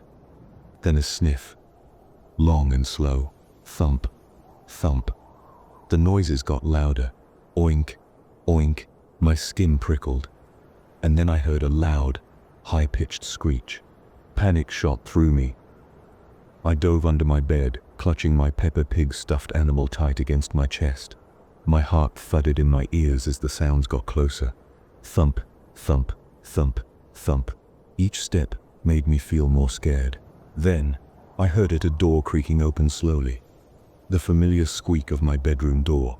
My parents screamed suddenly, their voices full of shock. What the hell?" My dad yelled. Mom screamed too. Gahhhh. But then everything went quiet. I listened hard, and I heard the TV playing its theme song, like it always does. Peppa Pig. I said Peppa Pig. Peppa Pig. This is my little brother George. George oinks. Peppa Pig. This is Mummy Pig. Mummy Pig oinks. The song made my stomach feel weird because of everything happening. Then I heard heavy footsteps, really big ones. Thud, bump, oink, oink, sniff, sniff. My chest got tight with fear. In my panic, I accidentally pressed the button on my stuffed animal that made it talk. "Let's learn to count to 10. It chirped. My heart sank as it started counting. 1, 2, 3. Each number felt like a loud drum banging in my chest. I tried to cover it up, but it just wouldn't stop. The footsteps got louder and closer. 4. Thump. 5. Thump. 6. Thump. The sounds matched the counting, and I could see shadows of 2 thick legs under my bed. 7. The door creaked open, the hinges squeaking like nails on a chalkboard. Thump. Oink. The pig noises filled my room, wrapping around me like a scary hug. I held my breath, hoping it wouldn't look under the bed. 8. The creature's heavy footsteps echoed through the room, each thump sending waves of dread coursing through me. As it moved, the shadows danced around its massive form, and I could hear the sound of its grotesque breathing, a wet rasp that filled the air with an unsettling tension. I noticed my stuffed animal counting again, its cheerful voice starkly contrasting the fear that gripped me. 9. The words echoed in my mind, urging me to stay quiet, to stay hidden. Then, it paused just outside my line of sight, giving me a momentary illusion of safety. But then, slowly, the silhouette began to emerge from the darkness. As it walked closer, I noticed the way its legs moved. They were stiff and jerky, as if it were a puppet being controlled by a cruel hand. Each step seemed deliberate, as if it was savoring the fear it instilled. The twisted hooves, gnarled, and unnaturally shaped, dug into the carpet with a dull thud, leaving behind a lingering sense of dread. The creature's grotesque body swayed with a disturbing rhythm, and I could see its long, unnaturally twisted limbs stretching toward the bed, casting dark, elongated shadows against the wall. It drew nearer, and I could hear the low grunts escape its throat, mingling with the distant echo of Peppa Pig's cheerful voice from the TV, creating a haunting juxtaposition. Finally, it stood at the edge of my bed, its massive frame blocking out the faint glow of my nightlight. I could see the details more clearly now. The cracked skin, the wild bristles of hair, and the unnerving smile that twisted its face into a grotesque parody of joy. It lowered itself down, its eyes fixated on me with a malevolent hunger. As it settled into place, I could feel the air grow heavy with its presence, a suffocating weight that made it hard to breathe. The monstrous version of Peppa Pig loomed over me, and in that moment, all hope of hiding vanished. The realization hit me like a freight train. I was no longer just an observer in this nightmare. I was its prey. 10. My stuffed animal chirped, its voice too cheerful for the dark scene unfolding before me. Suddenly, the creature screeched really loud, and it made every hair on my body stand up. With a swift motion, it pushed my bed aside, and I was no longer hiding. It saw me. Standing over me was a terrifying version of Peppa Pig, all twisted and wrong. Its head was huge like the cartoon, but its eyes were sunken in and dark, glowing red. The skin was all gross, like it was rotting away. Its smile was the worst, a big creepy grin that stretched too far, showing sharp, jagged teeth. The dress it wore was tattered and dirty, sticking to its big, grotesque body. The scariest part was its snout, all twisted with sharp tusks sticking out. Each breath it took was a wet, raspy sound, and it smelled so bad, like something rotten. It grabbed my legs, holding on tight. Its skin felt warm and rough, like old leather. As it started dragging me, I panicked and grabbed the door frame, trying to pull myself back. I almost made it, but it was too strong.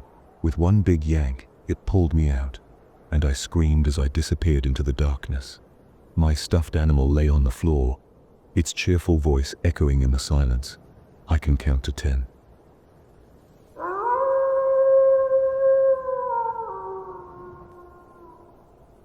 As Sarah lay in bed, engrossed in her TikTok feed, the tranquility of the late evening was shattered by her mother Sit's call. Sarah. The sound reverberated through the house, prompting Sarah to reluctantly set her phone aside.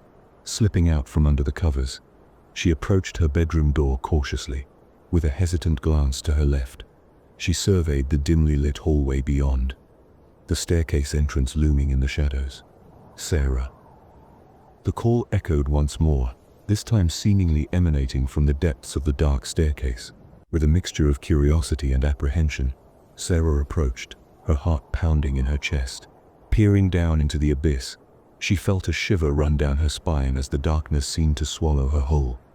As Sarah stood at the top of the stairs, the darkness below seemed to reach up like a living thing, a thick, viscous blackness that enveloped the wooden steps in a suffocating embrace.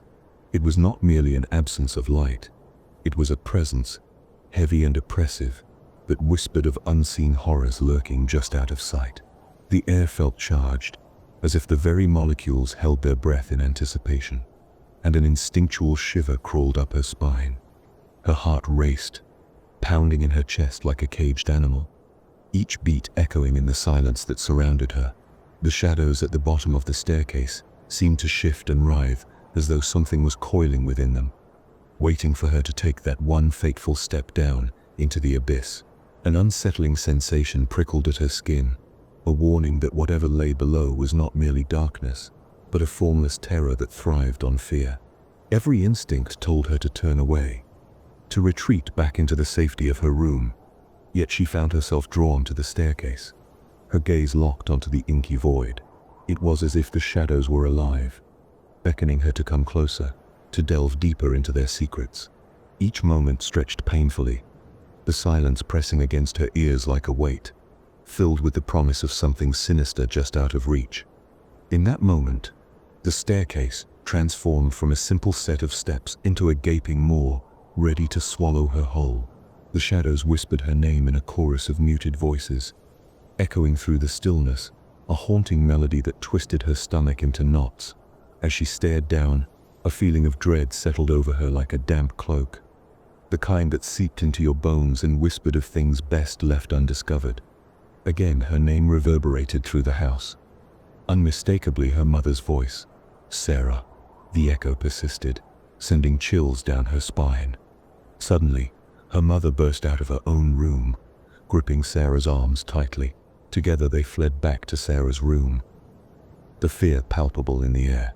Breathless and trembling, Sarah's mother whispered. I heard it too, as panic surged through her veins. Sarah hastily barricaded the door, her heart racing with each thud of her pounding footsteps. Sarah. The voice persisted, now ominously close, as if it were right outside the door. With a sense of urgency, she scooped up her child, seeking refuge in the closet. As she handed her trembling child the phone, her voice firm with resolve, call the police. Do not leave this closet. They'll be back. Leaving her child in the safety of the closet, Sarah dashed back into the darkness, her mind racing with fear and determination to confront whatever lurked beyond the safety of her barricaded door. Her mom gave her a tender kiss on the forehead and whispered, Be careful, don't do anything stupid. Sarah. The voice thundered louder, sending shockwaves of fear through the room. Sarah's mom swiftly closed the closet door, her heart racing as she fortified herself for what lay ahead. Her mom, grabbing the lamp from atop the dresser, wrapped the cord around it, holding it like a makeshift weapon in a defensive stance. Outside, the relentless pounding on the door intensified, causing cracks to spiderweb across its surface. Sarah. The voice echoed once more, sending chills down her spine, with determination etched on her face. Sarah's mom braced herself for whatever awaited on the other side of the splintering door. With adrenaline coursing through her veins, Sarah's grip tightened on the phone as she struggled to maintain her composure. 911. What's your emergency? The operator's voice came through the line. Someone broke into my house. Sarah whispered, tears streaming down her face, her voice trembling with fear. It's gonna be okay. What's your location? So we can send help. The operator reassured. Sarah. The voice interrupted once more, freezing Sarah in her tracks as she struggled to find the words to respond. 1234 Elm Street, Springfield, Anytown, USA, 12345. Sarah relayed to the operator, her voice still trembling with fear. It's good, you said. Doing great. We said sending police to your location right now. The operator assured her. Do you know what the intruder looks like? No, Sarah replied in a shaky voice, her mind racing with uncertainty and dread. As the tense silence enveloped the room, Sarah's heart raced in anticipation. Suddenly, a deafening crash shattered the stillness as the creature slammed against the door with bone-rattling force. The wood groaned and splintered, resisting the onslaught for a brief moment before succumbing to the overwhelming power. With agonizing slowness, the door buckled under the relentless assault, each creak and crack echoing through the room like a death knell. Sarah's breath caught in her throat as she watched in horror, every second stretching into an eternity of dread. Finally, with a thunderous boom, the door exploded inward, sending shards of wood flying in all directions. Time seemed to stand still as the monstrous silhouette of the creature loomed in the doorway, its twisted form silhouetted against the dim light of the room. The creature had a long neck, its face grotesquely resembling her mother's, but twisted in a way that defied nature, an unnatural distortion that made the skin crawl. Its long limbs stretched all the way to its knees, the arms too long, too thin. The creature's smile was stuck wide, devoid of teeth, creating an unsettling grin. Its eyes appeared melted, shaped like misshapen orbs that looked like they were oozing down its face, devoid of any life. Her hair, neatly styled just like her mother's, hung in twisted, unkempt locks, an uncanny echo of the woman Sarah knew. With a guttural roar, it surged forward, a nightmarish vision of chaos and despair.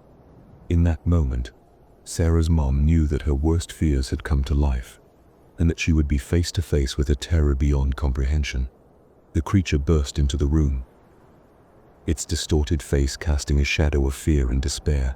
Its skin, pallid and sickly, seemed stretched too tight over its skeletal frame. As Sarah's mother lunged forward, wielding the lamp as her only weapon against the monstrous intruder, the creature unleashed a devastating force, hurling her across the room with frightening power.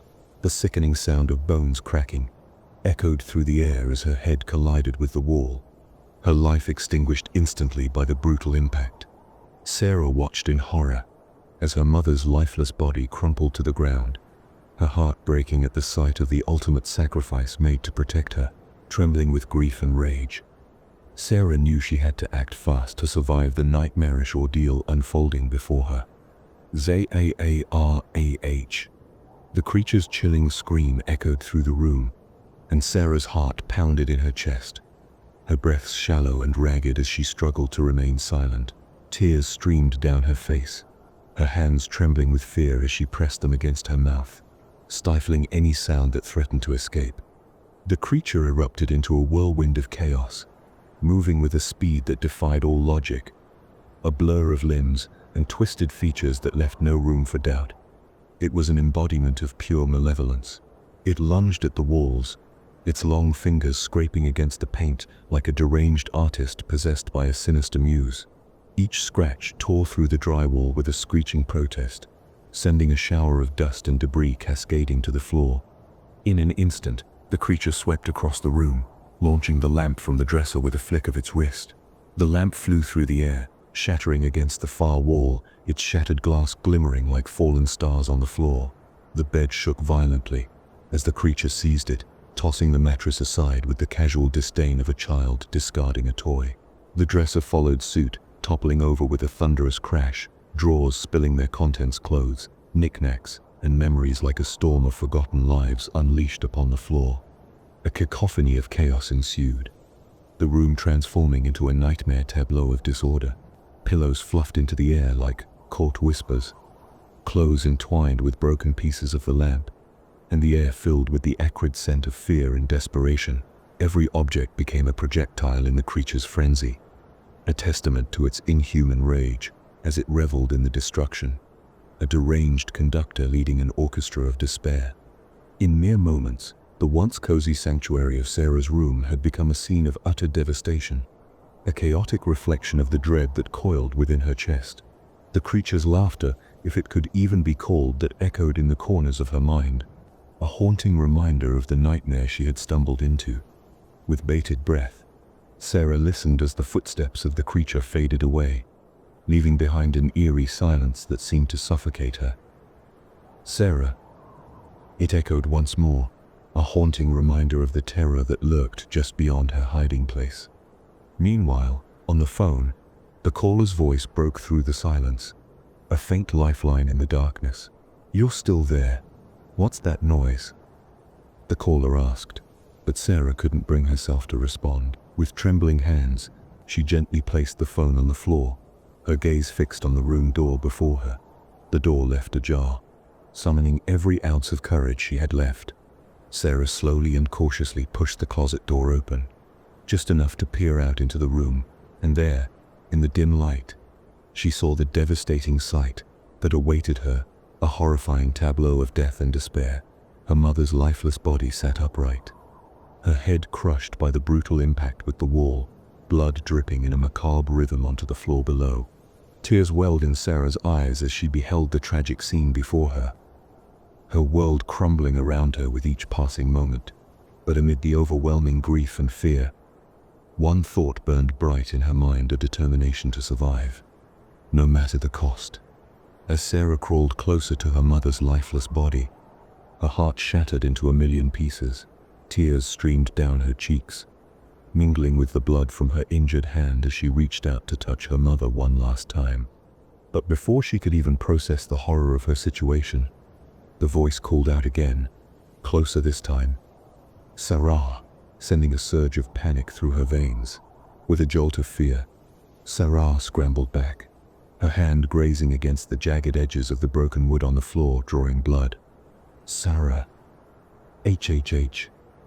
The voice thundered louder, echoing through the room like a primal roar. Sarah's body froze in terror as the creature burst into the room, its eyes locking onto her with an intensity that sent shivers down her spine. Unable to move, Sarah could only watch in horror as the creature approached her, its twisted form reaching out to embrace her. But instead of comfort, Sarah felt a wave of revulsion wash over her, pushing the creature away with all her strength. As she tried to flee, the creature's grasp tightened around her, dragging her back with a force that seemed inhuman. Sarah fought desperately, clawing at the floor, but it was futile. With a bone-chilling scream, she was dragged out of the room, her cries for help echoing through the empty house until they were swallowed by the darkness. Tay, A-H-H-H-H. And with that chilling scream, Sarah's harrowing ordeal came to a close, her fate sealed by the malevolent force that had invaded her home. With every repetition of her name, the echoes seemed to grow fainter, yet somehow more sinister, as if the darkness itself was whispering her fate.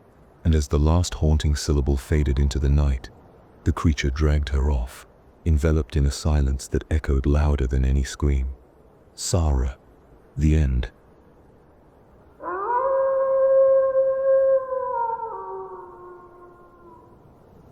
I saw the face of the devil.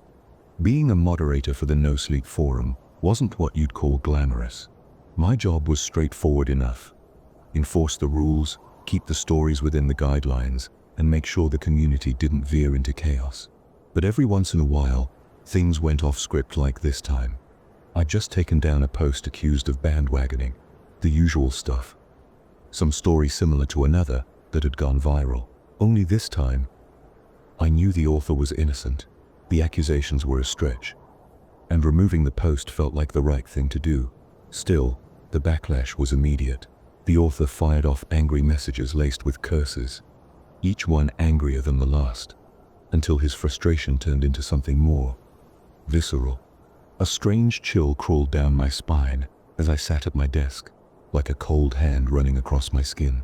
The room seemed to shift, the familiar creaks and groans of the old house suddenly louder, more deliberate. The floor beneath me began to vibrate, then crack and moan like something ancient and unspeakable was stirring below, ready to claw its way up. Then the pain hit. My chest felt like it was being squeezed in a vise. Each beat of my heart was a battle, the rhythm stuttering, struggling to keep going. The pressure was suffocating, as though my own bones were closing in on themselves, threatening to crush me from the inside out. And that's when I saw it. I turned my head, and in the corner of the room, there it was, a figure standing in the shadows, so still that I almost doubted it was real. But it was real. Its pale skin clung tightly to its bones, bat-like wings twitching behind it, horns twisting from its skull like the twisted branches of a dead tree.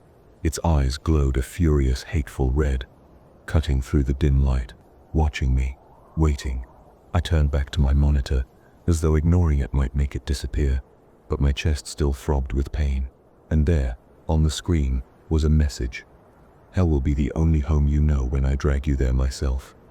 Each word burned itself into my mind, searing like a brand, and I felt my grip on reality slipping. My vision blurred, the pain in my chest became unbearable. And then, nothing. When I came to, the world had changed. I wasn't in my room anymore. I was somewhere else. Somewhere wrong. The sky overhead was a swirling mass of molten orange and gray, smoke choking the air. The stench of sulfur hit me like a punch, thick and acrid, sticking in my throat. The sun was no longer the comforting ball of light I knew. Here, it was a sickly red smear in the sky, casting everything in an eerie, blood-soaked glow. Ahead of me, towering mountains stood like jagged teeth, belching smoke and ash. Rivers of molten lava cut through the landscape, bubbling and hissing as they ate through the scorched earth. People, no. Not people. Not anymore, were running, screaming, trying to escape the horrors that prowled the land. The screamers came first. Thin, skeletal creatures with spindly limbs and hollow eyes that glowed green. Their mouths were wide, gaping open unnaturally, letting out shrieks that made my ears bleed. Just hearing them sent me to the edge of madness. Then the chained fiends appeared, their bodies grotesque and bound in thick, rusted iron chains. Each step they took was agony, their skin raw and blistered, the chains scraping against their flesh.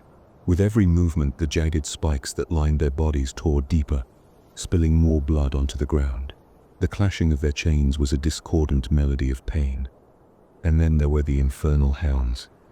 Massive, twisted beasts, their fur singed away to reveal molten glowing scales beneath. Their jaws dripped with venom that hissed and sizzled as it hit the ground. Their eyes locked onto me, burning with a malevolence that chilled me more than any scream or chain ever could. It was a nightmare, but more than that, it was real, too real. And then, there it was again, the creature from my room, standing before me now, its wings folded against its back, its face a mask of pure malice. Up close, I could see every horrible detail, its skin stretched tight over bones, eyes burning with cruel amusement, horns twisting like the roots of some foul tree. It stared at me, grinning. "How unlucky you are to have two faces," it said in a voice that was smooth, mocking. "And both of them are truly ugly." Before I could react, it was upon me, its long, bony fingers reaching out. One sharp nail dragged slowly, deliberately across my face, cutting deep. The pain was sharp and immediate, like fire licking at my skin. "Something for you to remember," it said, its grin widening. "When you wake up, what are you?" I managed to whisper, though I already knew the answer. It smiled again, slow and wicked, as if savoring the moment. "With his mother devil," it said. "And when you die, you shall see this face again, over and over, while we tear you apart." And then with a snap of its fingers, the world collapsed into darkness. I woke up at my desk. The screen was still on, the message from the author staring back at me. My hand flew to my face, and sure enough, there was a thin, burning cut, just where the creature had marked me. I don't know what happened. I don't know if it was a dream, a hallucination, or something worse. But that mark is real, and so is the terror gnawing at my soul. One thing is for sure, I need to change. I need to be better, for myself, for the next person I might cross paths with, and maybe, just maybe, to keep from ever seeing that face again. Shit, I need to go to church.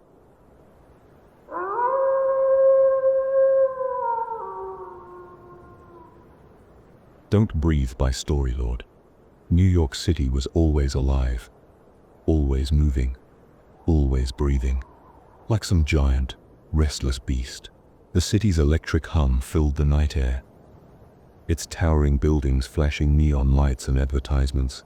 Jaden, Keith, and Kate walked together through the streets, just three souls lost in the chaos of the Big Apple. Keith, as usual, was fixated on his sketchbook, drawing with intense focus. Tonight, it was Monkey D. Luffy taking shape on the page, and Keith was so absorbed that he didn't even notice the traffic light turn red as they approached the intersection. "Keith, man, pay attention," Jaden called out, grabbing Keith by the arm just before he stepped into the path of an oncoming taxi. Keith blinked, momentarily pulled out of his trance, and nodded, muttering a thanks before going right back to his drawing. Jaden sighed, relieved but also frustrated by how oblivious Keith could be. Kate, who had been walking slightly ahead, suddenly stopped in her tracks. She turned to them, her face pale, her eyes wide and distant. "I lost my bike," she said in a dazed voice. Jaden frowned.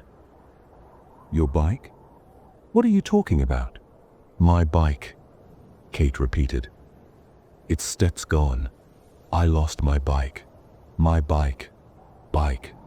Her voice trailed off, almost as if she were in a trance.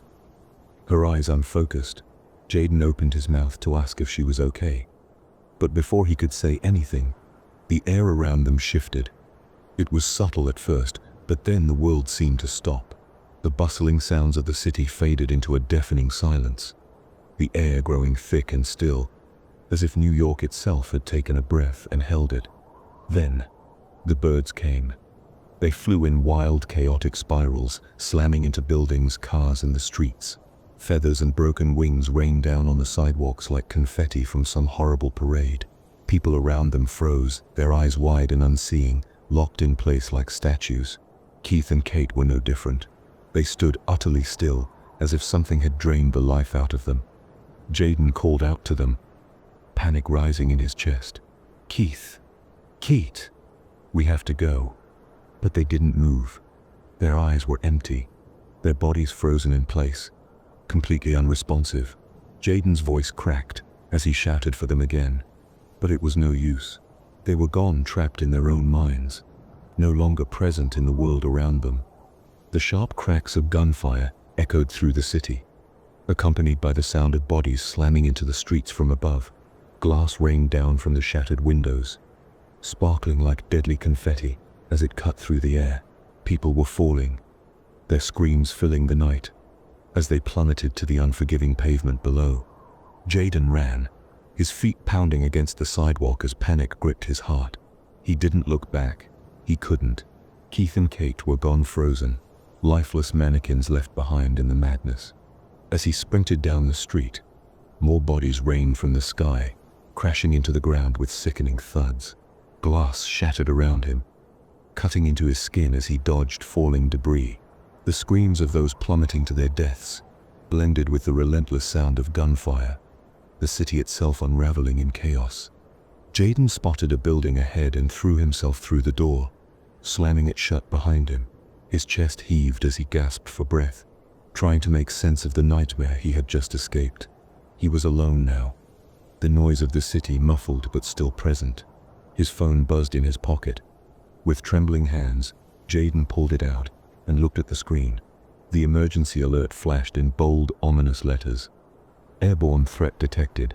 Toxic substance in the air. Do not breathe. Stay indoors. Seal off any ventilation.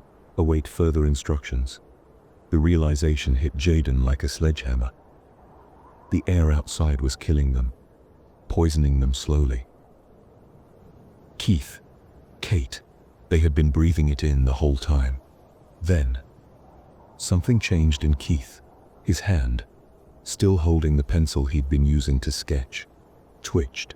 His movements were slow, robotic, as if he was no longer in control of his own body. With a blank expression and empty eyes, Keith raised the pencil to his throat. Jaden didn't see it happen. He was too focused on the chaos around them. The birds, the falling glass, the gunshots. He didn't notice as Keith pressed the pencil tip into his skin and began to stab himself in the neck. Blood spilled out, dark and thick, as the sharp lead pierced deeper with each push. Keith's expression remained void of pain, his body moving like a puppet on strings.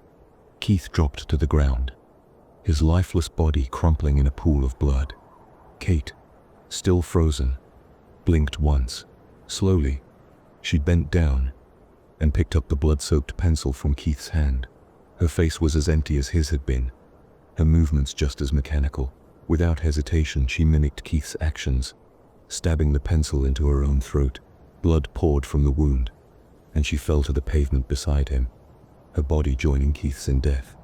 But Jaden didn't know. He couldn't hear their bodies collapse over the noise. God help him. God help them all.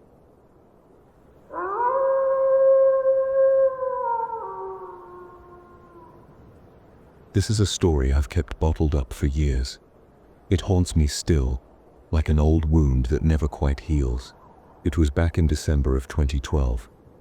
One of those grey, cold days, the kind that creeps into your bones and stays there. I was doing Christmas shopping for my son, wandering the aisles, half focused on the usual holiday crap: wrapping paper, toys, the stuff that clutters your cart and your mind. I wasn't expecting anything out of the ordinary.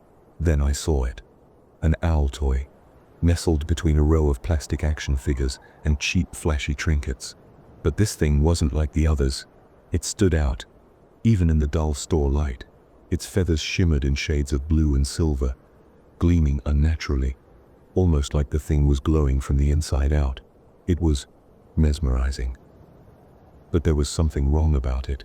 Its glass eyes, glossy and too alive, seemed to follow me as I reached for it. There were 2 buttons on its belly, one shaped like a sun, the other like a crescent moon. The buttons were small, almost insignificant, but something inside me, some instinct I'd long stopped listening to, whispered to leave it alone. I didn't stat. I pressed the moon. The change was instant. The feathers warmed under my hand, soft, real, like I was touching a living thing. Then, its eyes, they blinked to life, glowing a sickly green. I should have put it down, walked away, but I couldn't. The air around me thickened, the kind of thick that makes you feel like you're not alone, like something else is there with you, breathing down your neck. "Greetings, seeker of truths," it said, its voice soft but with an ancient rasp, like a whisper on the wind that had traveled too far. "You have chosen the path of the night, where dreams and secrets intertwine." The words sank into me, icy and sharp, and before I knew it, I was hooked. "Ask your question," it whispered, "and I shall reveal the future hidden within the shadows." I wanted to throw it down, run out of the store, but I didn't sit. Instead, I heard myself ask, "How will I get home today?" The lights flickered once, twice, and then went out completely, plunging the store into suffocating darkness. My heart hammered in my chest, the silence around me thick and impenetrable, and then just then the owl's eyes glowed brighter, cutting through the black like twin orbs of neon. Its voice, smooth as silk but hollow, slithered into the darkness. In the dark, the owl's eyes gleam, shining bright, like a haunting dream. "Future sips coming. Can sit you see, a twist of fate awaits for thee." The rhyme echoed in my head, bouncing off the walls of my mind like a cruel joke. Round and round, the shadows play. Secrets whisper, night turns to day. Hear the warning. Don't step be rash. In a flash, there sits a car crash. I felt my breath catch, my stomach tighten as the last words slipped from the owl's beak. Then the lights sputtered back on. Weak, flickering like dying stars. My legs felt like lead. But I turned, scanning the aisle around me, and that's when I saw him. A man, or something like one, was standing at the far end of the aisle, just beyond the toys. He didn't move, didn't blink. His face was pale, too pale, and his head, it wasn't right. His head was the shape of an owl, a twisted, grotesque mockery of the toy in my hand. The hollow sockets where his eyes should have been stared at me, empty and consuming. I blinked. The lights came fully on. Bright and harsh, the figure was gone.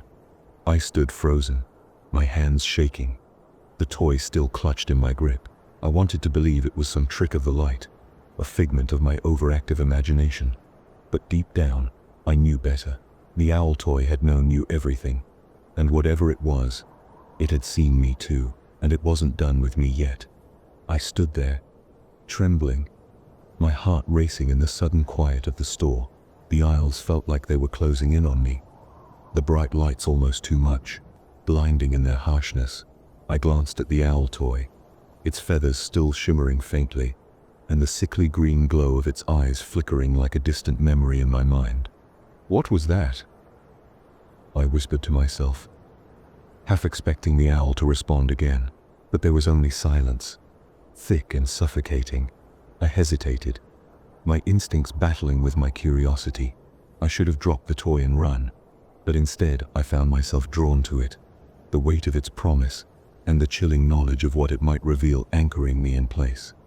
I took a deep breath, trying to steady myself, but the air was charged, crackling with something unnameable.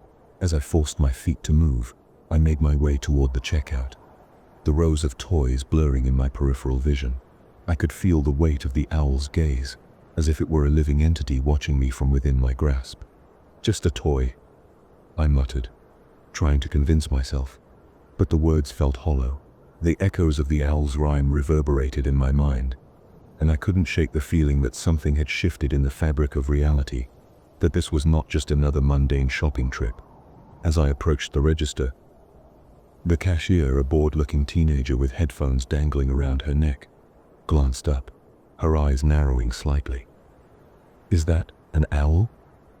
she asked, a hint of confusion creeping into her voice. Yeah," I forced a laugh, but it came out shaky. "I just found it. Weird, huh?" Her gaze fell to the toy, and she raised an eyebrow. "I've never seen one like that. Kind of unsettling, don't it, you think?" I nodded, feeling a chill run down my spine. "Yeah, it is." But it caught my eye. She began scanning my items, but as she reached for the owl, she paused. "Wait, there set's no price tag on this thing." She glanced up at me, an uncertain look crossing her face. "I can't sell it if there set's no tag. Do you still want it?" A rush of relief washed over me. I guess if it's free," I trailed off, not quite believing my luck. The owl toy felt heavier in my hands, almost as if it were urging me to claim it.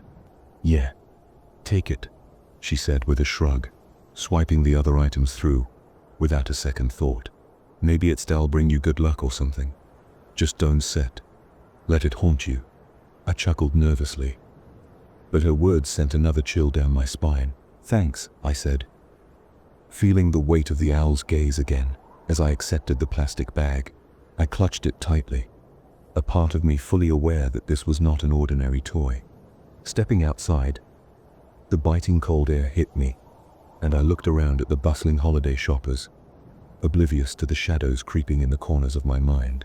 The thrill of getting the owl for free mingled uneasily with the feeling of dread that still lingered. I took a deep breath, forcing myself to shake off the unsettling thoughts.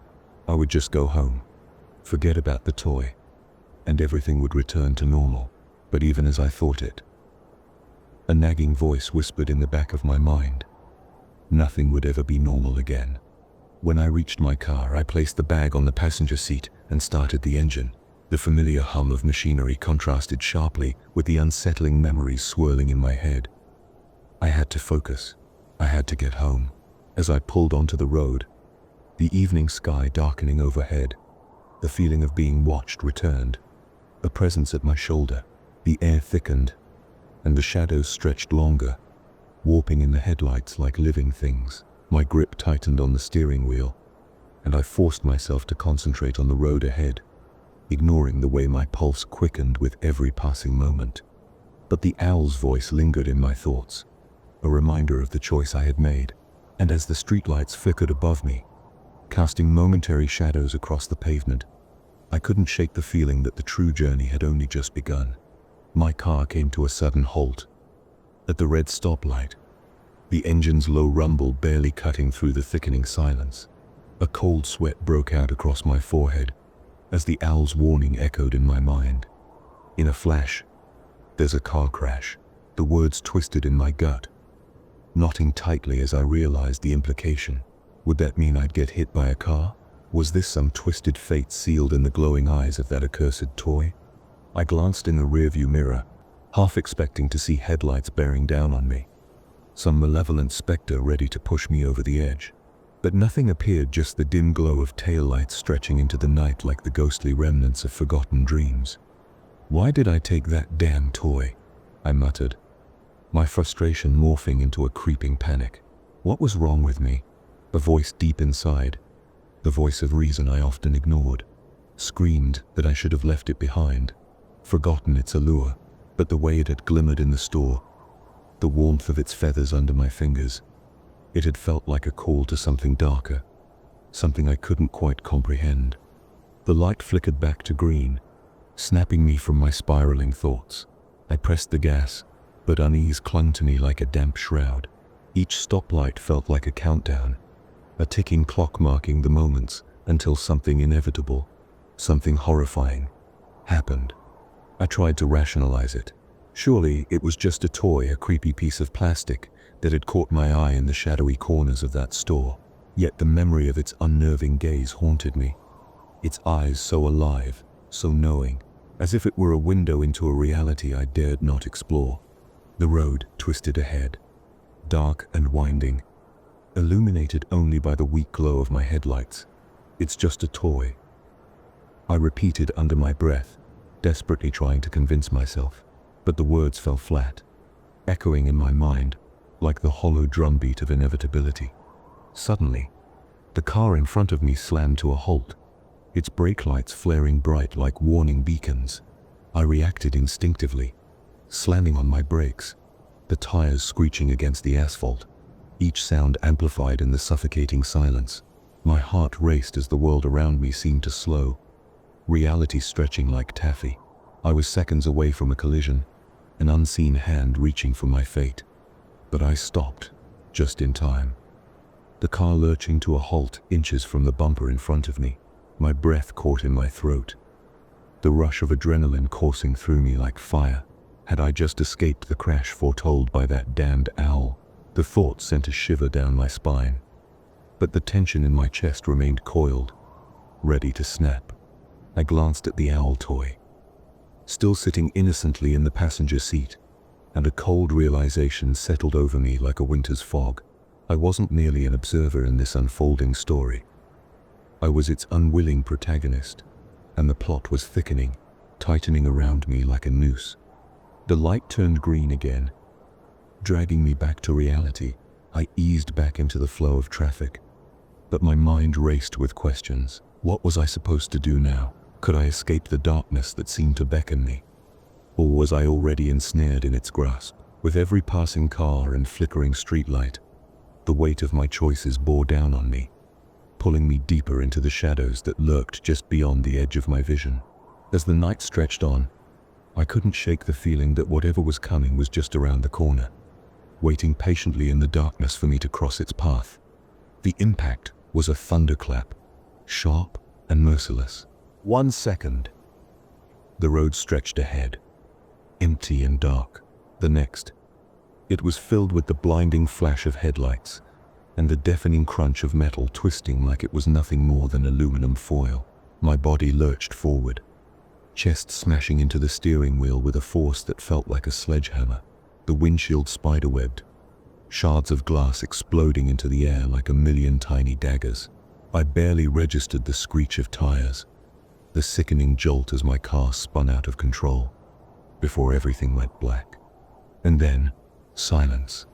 A deep, all-consuming silence that seemed to stretch on forever. Somewhere in the distance, I thought I could hear the faint hoot of an owl, low and taunting, but it slipped away as quickly as it came. My mind felt like it was sinking into some bottomless void, detached, floating. Then came the beeping, slow at first, then steady, a rhythmic pulse pulling me back, dragging me out of the dark. My eyelids fluttered, the world coming back into focus. Piece by piece, fluorescent lights buzzed overhead, sterile and cold. My mouth was dry, a dull ache spreading across my chest, like I'd been hit by a truck. I blinked, trying to shake off the fog, clouding my thoughts.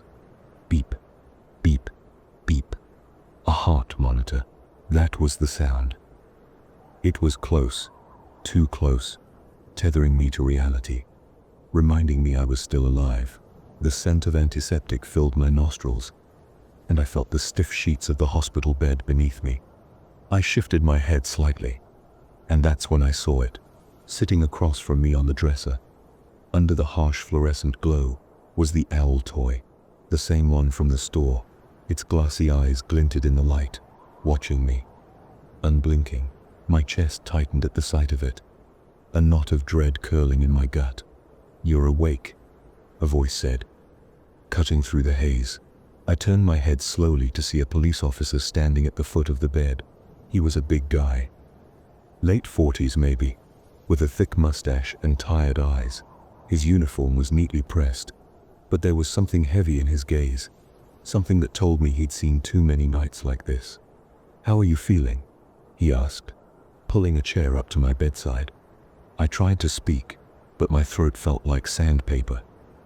I managed a rasp. "What happened?"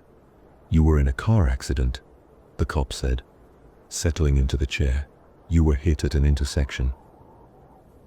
Head-on collision. Driver ran a red light. You said lucky to be alive." I swallowed hard. The memories of the crash flooding back in fragments, blinding lights, the horrible screech of metal, and the other driver, the officer's side, rubbing the back of his neck. The other driver's in bad shape, concussion, broken ribs, a punctured lung. They're still in surgery. He paused, as if weighing his words carefully. "Look, we need to get your statement. Do you remember anything about the crash? Any details?" I closed my eyes for a second, trying to piece it together, but all I could remember was the flash of headlights, the owl sit's warning echoing in my ears, and then nothing. "It all happened so fast," I muttered. "I don't remember much." The cop nodded. "It happens. Traumatic events like this. The brain has a way of protecting itself." He shifted slightly, leaning forward. "Do you want to press charges? Given the circumstances, you'd have grounds. We can file the paperwork." My first instinct was to say yes. Hell yes. The driver nearly killed me. But deep down, something held me back. I felt it in the pit of my stomach, a nagging sense of guilt. I'd been distracted. The owl, the warning, it had rattled me, pulled me out of focus, and I hadn't been paying attention like I should have. If I'd been more aware, maybe I could have reacted in time. Maybe I could have avoided the whole damn thing. I shook my head, my voice barely above a whisper.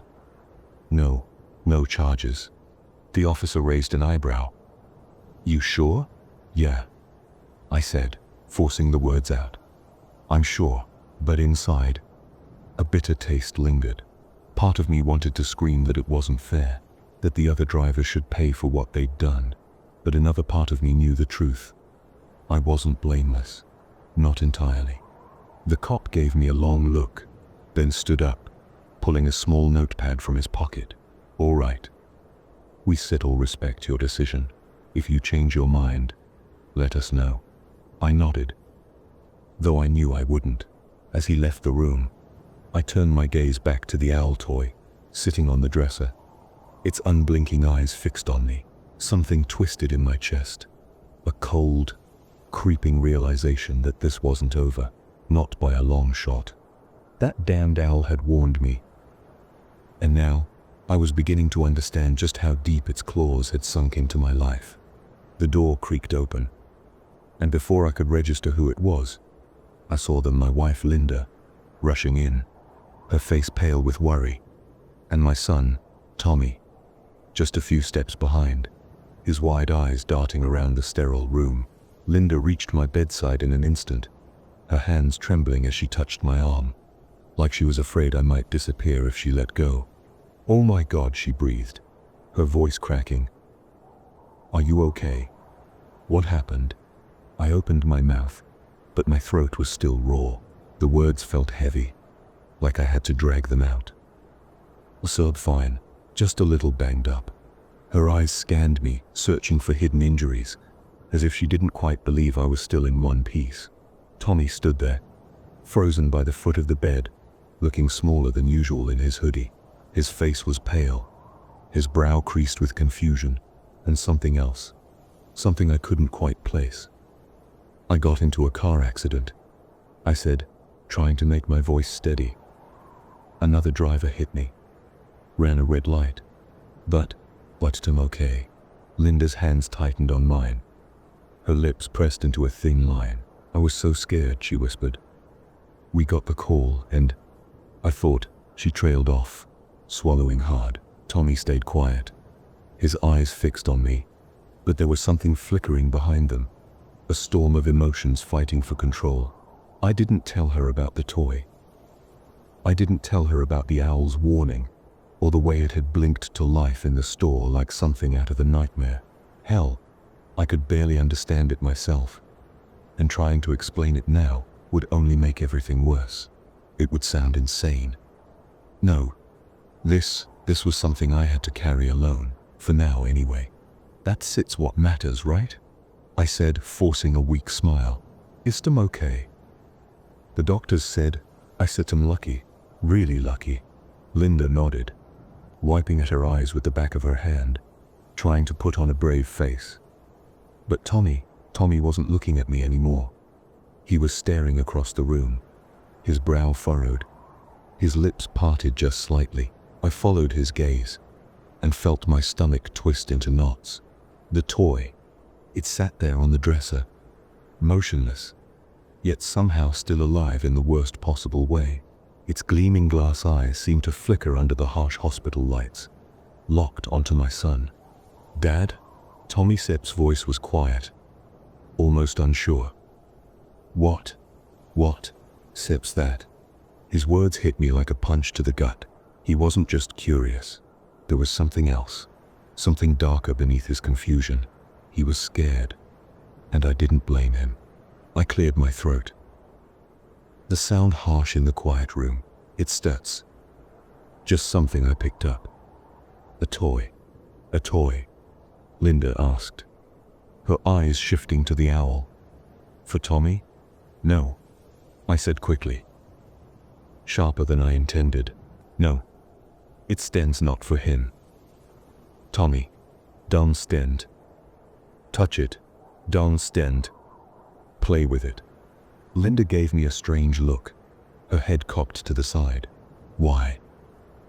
I mean, it's just a toy, right? She didn't get it. How could she? To her, it was just another trinket, something you'd find buried in the discount aisle of any store. But I knew better. I'd felt its power. I'd heard its voice, and whatever that thing was, it wasn't something you just hand over to a kid.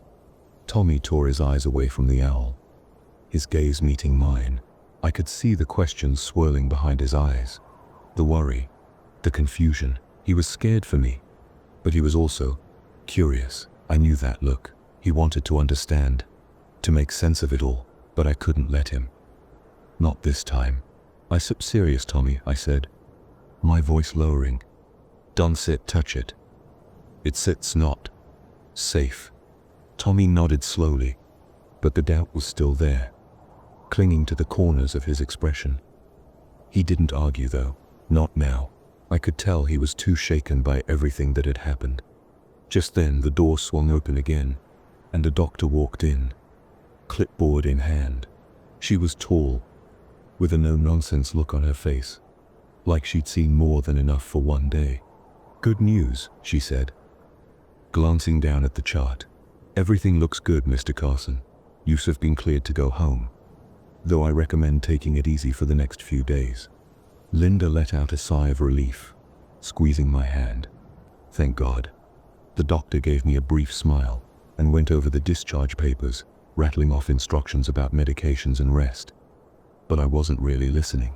My eyes kept drifting back to the toy, sitting quietly on the dresser, its unblinking eyes fixed on us like it was waiting for something. For me, ready to head home? Linda asked, her voice cutting through my thoughts. I nodded, but I couldn't shake the feeling that I was making a mistake. A big one. The nurse came in to remove the IV, and soon enough I was out of bed, dressed and ready to leave. I grabbed the owl toy off the dresser, holding it tightly in my hand, and for a brief moment, I thought I felt it pulse, warm beneath my fingers. My heart skipped a beat, but I pushed the thought away, shoving it deep into the recesses of my mind. As we walked out of the room, Tommy glanced up at me, his voice hesitant. Dad, why can I play with the toy? I stopped in my tracks, the question hanging in the air between us. I forced a smile, though it felt weak even to me, because I said, ruffling his hair, It's just not the kind of toy you play with, all right? He looked up at me, confused, but didn't press any further. Linda, on the other hand, shot me another look, a mixture of concern and confusion. She didn't understand the sudden restriction. Hell, I barely understood it myself, but I had to protect him. Whatever this thing was, I couldn't let it get to him. Not Tommy. We headed home, the weight of the toy heavy in my hand, the echo of the owl's voice still whispering in the back of my mind. The drive home was quiet, except for the rhythmic hum of the car's tires against the pavement. The suburban sprawl stretched out around us, rows of identical houses, lawns clipped to perfection, and trees planted in neat little lines like soldiers standing guard. The sky was fading into twilight, the last glimmers of sun casting long shadows across the streets. It was the kind of neighborhood where nothing ever happened. Nothing was supposed to happen. That's what made it safe, predictable. But now, everything felt different. Our house sat at the end of the cul-de-sac. 2 stories of pale blue vinyl siding, a white picket fence lining the yard, and the faint glow of a porch light cutting through the growing darkness. It was home, but it didn't feel like it anymore. Not after today. Linda parked the car in the driveway, and we all got out. The sound of gravel crunching beneath our feet. Tommy clutched his backpack, still glancing at me out of the corner of his eye. I carried the toy in my hand, its weight pulling me down more than it should have. It felt wrong in my grip, like holding on to something that shouldn't exist. We stepped inside, and the familiar scent of home washed over me. Faint traces of coffee, vanilla candles, and something I couldn't place. Comforting, but at the same time, unsettling. Linda shut the door behind us and set her purse on the kitchen counter, turning to face me with a look that said she wasn't going to let this go. "All right," she said, crossing her arms over her chest. "What's the deal with the toy? You've been acting weird about it all day. What is it? And why can't Tommy play with it?" I felt a knot tighten in my stomach. I knew this moment was coming, but now that it was here, I wasn't sure how to handle it. Should I tell her the truth, the whole story, or would that make things worse? She'd think I was crazy, that the accident rattled something loose in my brain. I looked at the toy again, its glossy black eyes reflecting the overhead light. I could feel it watching me, waiting. "It's complicated," I said, trying to stall, but Linda's expression didn't soften. If anything, it grew more concerned. "Complicated," she repeated. "It sets a toy. What sets complicated about it?" I sighed, running a hand through my hair. I couldn't lie to her. Not now. "All right," I said, feeling the words stick in my throat. "You're not going to believe this, but I found it at the store. It didn't have a tag, and when I asked the cashier, she said it must have been left behind by accident. So, she let me take it. For free." Linda raised an eyebrow. "Okay. That sip's a little weird, but not exactly a big deal. So why the secrecy?" I hesitated. Glancing at Tommy, who was busy unpacking his bag at the kitchen table, I lowered my voice. Not wanting him to hear, "That's not all." When I pressed the button on its back, it spoke, but the lights. Every light in the store went out the second I did it, and when the lights came back on, the toy said something. Linda Sett's face twisted in confusion. "Said what?" I swallowed hard. "It said there would be an accident. A car crash." She blinked, her mouth slightly open, like she was waiting for the punchline, but I wasn't joking. I could feel the tension building between us, the weight of what I was saying sinking in. And then, I continued, my voice barely a whisper now. The crash happened, just like the toy said it would. For a long moment, Linda didn't say anything. She just stared at me, her eyes searching my face like she was trying to read between the lines. Then she shook her head, a soft, disbelieving laugh escaping her lips. "Eustace serious," she said. "Eustace actually serious." "I know it sounds crazy," I said quickly, holding up my hands. "But it happened. I swear to you. It happened." Linda stared at me, her eyes narrowing. "Do you even hear yourself right now? You're talking like that thing predicted the future. You hit your head, Paul, hard. You were in a car accident. Maybe you're just, I don't know, confused, mixing things up. But this," she pointed at the toy with a sharp gesture, "this is just a stupid toy. It's not magic. It's not cursed. It's plastic. I clenched my jaw, the frustration bubbling up inside me. I know what I heard, Linda. She sighed, rubbing her temples. Paul, you need to go back to the doctor, get checked out again. Maybe they missed something. You sit. Clearly, you set her not thinking straight. I'm fine, I snapped. But I could feel the doubt creeping in. Maybe she was right. Maybe the crash had scrambled something in my brain. But that didn't explain the lights going out, or the toy's voice, or the cold, dead certainty in my gut when it spoke. Linda looked at me, her eyes softening with pity. Please, just go back. For me, I don't just want anything to happen to you. I shook my head, stepping away from her. I don't need to go back. I soul's telling you, there's something wrong with this toy. She stared at me for a long moment, and I could see the conflict in her eyes, whether to press the issue or just let it go. Finally, she sighed again, the fight draining out of her. All right, she said, her voice quiet. If you say so. But I still think you making too much of this. I glanced over at Tommy. He wasn't looking at the toy anymore, but I could tell he was still thinking about it. He was smart, smarter than most kids his age. He knew something wasn't right. I wasn't sure what to do next. I wasn't even sure if I believed my own story anymore, but deep down, I knew I couldn't let this go. There was something about that toy, something dangerous. I couldn't explain it, but I could feel it in my bones. Just don't let Tommy play with it, I said softly.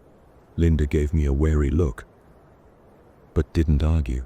I knew she thought I was losing it. Hell, maybe I was. But as I stood there staring at that damn toy, I couldn't shake the feeling that whatever had happened wasn't over, not by a long shot. As the evening wore on, the shadows in the house deepened, stretching across the walls like dark fingers reaching for something they could grasp. I could feel the weight of Linda's skepticism pressing down on me, heavy and suffocating. I had to prove to her that this wasn't just a silly toy. I needed her to understand the seriousness of what we were dealing with. Okay, I said suddenly, the idea striking me like a lightning bolt. Let's test it. Let's see if it really does anything. Linda looked at me, her brow furrowed in confusion. You want to? What? Play with the toy? You really think that sit's a good idea? Just hear me out, I said, my voice steady. I said press the button, and if it says anything about the future, then you will believe me. She crossed her arms, shaking her head slowly. I don't know, Paul. This sounds like a bad idea. I still think it's just a stupid toy. Maybe I conceded, but it's a stupid toy that said there would be an accident. That means something. Right.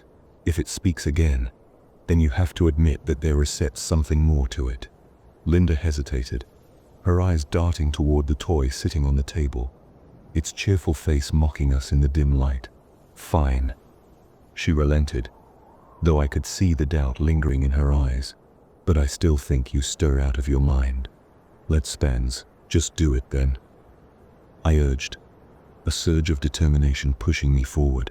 If it says something crazy, you shall see I am not just losing it. Reluctantly, she nodded, but I could tell she was still convinced nothing would happen.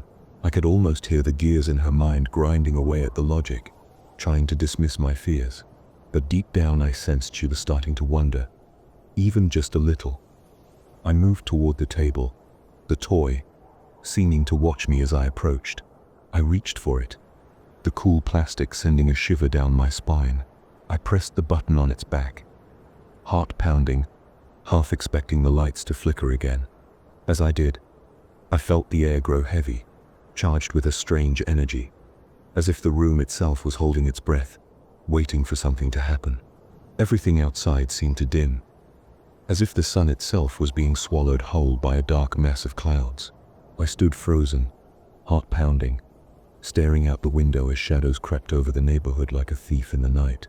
The air thickened with tension, and I could feel the weight of something terrible pressing down on me, squeezing the breath from my lungs. Then, the lights flickered once, twice, and died, plunging the room into an oppressive darkness. Panic clawed at my throat. My eyes darted around the room, searching for some semblance of safety, but the only light that cut through the blackness came from the owl toy, its eyes glowing like malevolent stars in a void. As I stood there, caught between dread and disbelief, the doll began to sing. The melody, soft and sinister, slithered into my mind, echoing with an unnerving clarity. In the dark of night, when the winds do wail, a tempest brews a furious gale, the words twisted through the darkness, wrapping around me like a cold embrace. I couldn't tear my gaze away from the doll. It was as if the shadows had come alive, dancing with the promise of something terrible to come. I glanced over at my wife, her expression caught between confusion and fear. I wanted to reach out to her, to share the weight of my growing dread, but I felt paralyzed. I could sense her heart racing, her instincts urging her to flee from whatever dark prophecy this cursed toy had spun. The song continued, each verse a warning, a portent of chaos. Rain will fall thick as sin, as the sky unleashes the storm within. With every note, the air around me thickened, pressing against my chest like an invisible hand. I could hear the frantic beating of my heart, drowning out the haunting melody. My thoughts raced. What did this mean for us, for our family? Hold your loved ones tight and near, for the end is nigh and doom is here. I swallowed hard, the weight of those words settling deep within me. I felt the need to protect my family from whatever evil this doll heralded, yet I could sense my wife's skepticism lingering in the air. She had to believe me, had to understand that this was no joke, that the darkness outside was not just a trick of the light. But as the owl's eyes continued to glow and the storm gathered strength, I feared that nothing I said would convince her of the truth. The shadows outside were closing in, and in that moment, I knew that we were teetering on the edge of something unimaginable. Just as suddenly as it had all begun, the world snapped back into focus.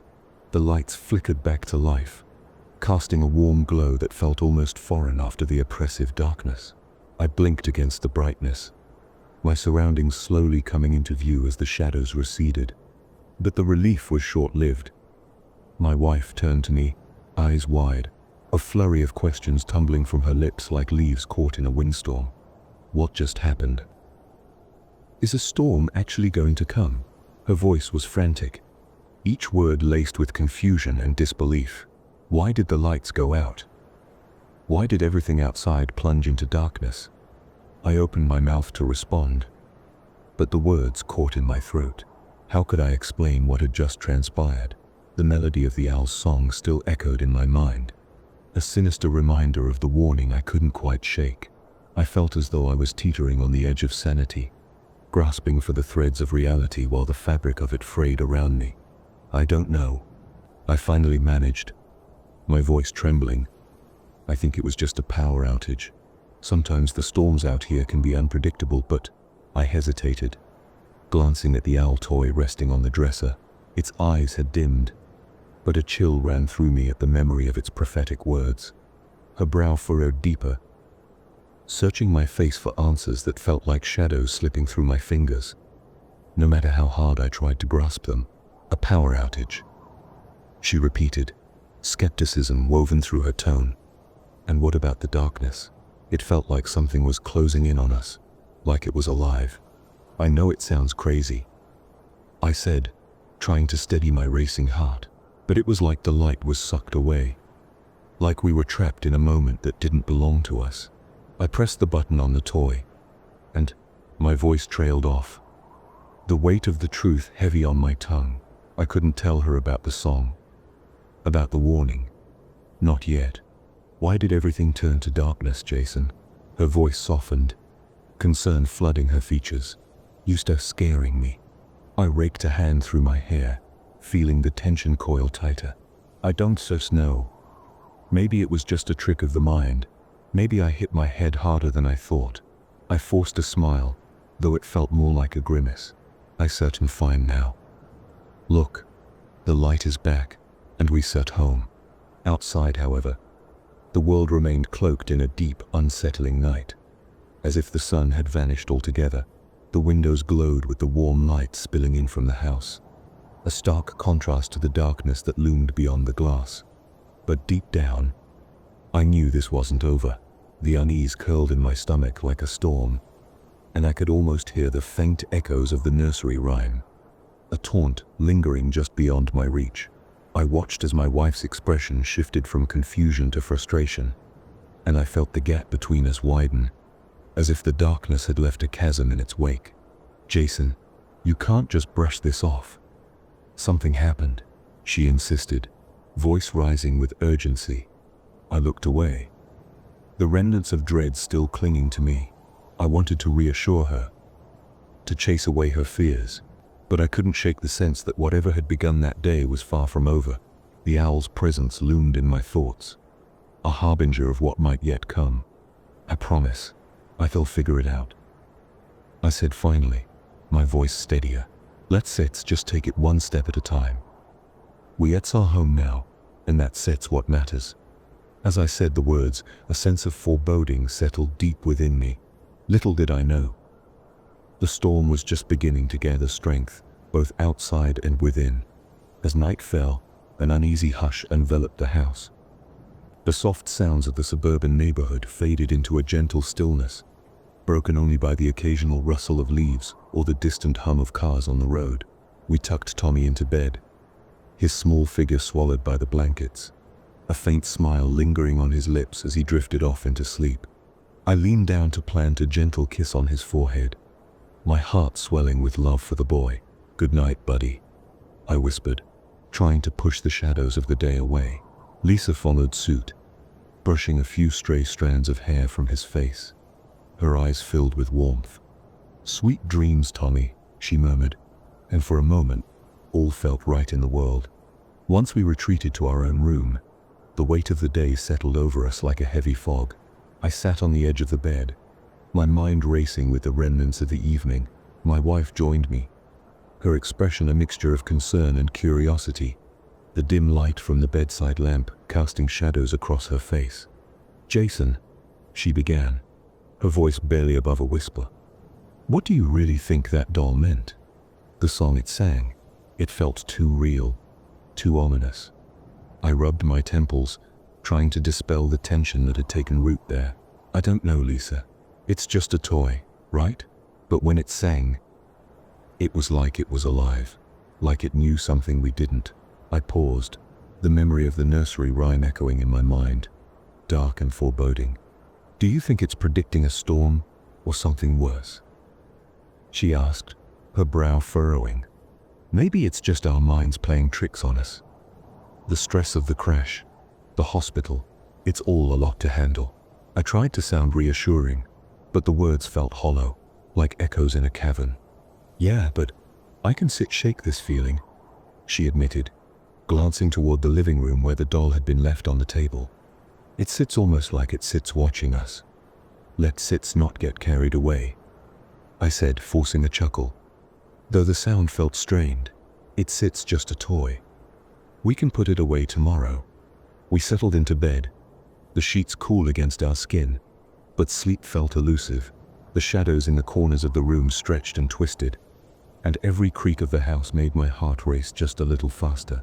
When I finally drifted into an uneasy slumber, my dreams were haunted by visions of the doll's glowing eyes, watching, waiting, whispering secrets I couldn't understand. I awoke in the early hours of the morning, a chill crawling down my spine as the memories of the night before rushed back. I turned to Lisa, who lay beside me, her breathing steady and peaceful. The morning light filtered through the curtains, casting a soft glow across the room, and for a moment I felt a sense of calm. But then I felt it, a strange disquiet settling over me. "Lisa," I whispered, my voice barely above a hush, "did we leave the doll in the living room?" She stirred, her eyes fluttering open, and I pointed toward the dresser across the room. "Look over there." Her gaze followed mine, and her eyes widened in disbelief. The doll was sitting upright on the dresser, its eyes gleaming in the morning light, as if it had been waiting for us to wake. I could feel the hairs on the back of my neck stand on end. "How did it get there?" she asked, sitting up abruptly, her voice laced with concern. "I don't know," I said, my pulse quickening. We left it on the table. As we stared at the doll, its small frame seemed to loom larger in the dawning light, a presence that filled the room with a sense of foreboding. I could feel Lisa's tension, a mirror of my own, and I knew that whatever we had unleashed the night before was far from over. "Maybe it's just a coincidence," she said, but I could hear the uncertainty in her voice. I wished I could believe that. But deep down, a knot of dread tightened in my gut, whispering that this was only the beginning. The morning light seeped into the room, but just as the dawn felt like a promise of warmth, an ominous sound broke the tranquility. It started as a gentle tapping, a rhythmic patter that slowly crescendoed into a relentless drum roll against the window pane. The noise resonated through the house, a steady symphony that hinted at something far more sinister beyond the glass, something that made the heart race with a creeping unease. I rubbed the sleep from my eyes and turned to Lisa, who sat up slowly, her brow furrowing as she listened to the sound that filled the air like a whispered warning. It was as if the heavens had opened up, unleashing a torrent that beat against the house with a violent insistence. Each drop seemed to carry a weight, a significance that pressed down on my chest, foreboding and heavy. "Sounds like we're in for it today," I muttered, pushing myself off the bed, the floor cool beneath my feet. I moved toward the kitchen, the anticipation of breakfast weaving its way through my thoughts. But the sound of the rain, the way it lashed against the window, clung to my senses like a shadow. I started the coffee, the familiar gurgle of the machine a small comfort amid the eerie atmosphere. I pulled out the frying pan and began to cook bacon, the strips sizzling and curling as they released their savory aroma into the air. Eggs cracked and slid into the pan, their bright yellow yolks glistening in the morning light. The smell was a fleeting reminder of normalcy, a stark contrast to the storm brewing outside. "Tommy," I called out as I began to mix the pancake batter, my thoughts darting back to the strange events of the previous night. "Breakfast is almost ready." Tommy appeared in the doorway, his hair tousled and eyes still bleary with sleep. The boy rubbed his eyes, but as soon as he caught a whiff of the bacon, a smile broke across his face, infectious and bright. He took his seat at the table, his small fingers drumming against the surface in excitement. "Did you hear that rain, Dad?" he asked between bites, the sounds of bacon and eggs disappearing quickly. "It sounds like it said's going to break the windows." I chuckled lightly, trying to push the rising tension from my mind. "Just a little rain, champ. Nothing we can't handle. Eat up. You've got school today." I watched him dive into his plate, a whirlwind of pancake syrup and sausage, blissfully unaware of the undercurrents swirling in the air. As the last pancake flipped over in the pan, I turned to the television, where the local news was already on. The anchor, a grim-faced woman with tightly coiled hair, was delivering a serious update, her voice steady but laced with urgency. "We're receiving reports of severe weather conditions approaching the Dallas area. A tornado watch has been issued, with predictions of heavy rainfall, hail, and potential tornadoes forming. Residents are advised to remain indoors and prepare for possible evacuations." A chill crept down my spine. I clenched my jaw as the memory of the doll Sip's nursery rhyme echoed in my mind. A cyclone's breath, a wicked twist. In its wake, the earth shall twist. The reporter continued. Meteorologists are warning of a significant storm system developing.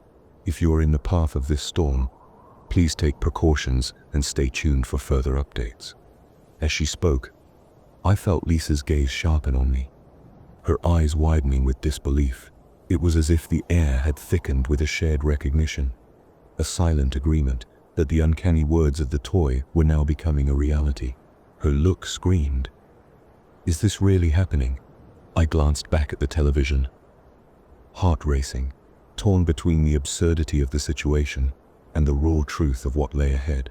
The sound of the rain intensified, punctuated by occasional thunder, and I couldn't shake the feeling that something dark was unfolding beyond our control. "Dad, can we watch cartoons instead?" Tommy asked, his mouth full of pancake. I smiled at his innocence, wishing I could protect him from the storm that threatened to swallow us whole. "Sure, buddy." "After breakfast," I replied, pouring a glass of orange juice. As Tommy continued to eat, oblivious to the world outside, I focused on getting him ready for school, the routine feeling almost surreal amid the gathering storm. With breakfast finished, the plates cleared, and a sense of foreboding settling heavily in the air, I gathered Tommy's backpack and checked the clock. Time was ticking, and the storm's fury seemed poised to unleash itself at any moment. I could feel the tension in my shoulders, a reminder that whatever was coming, we would have to face it together.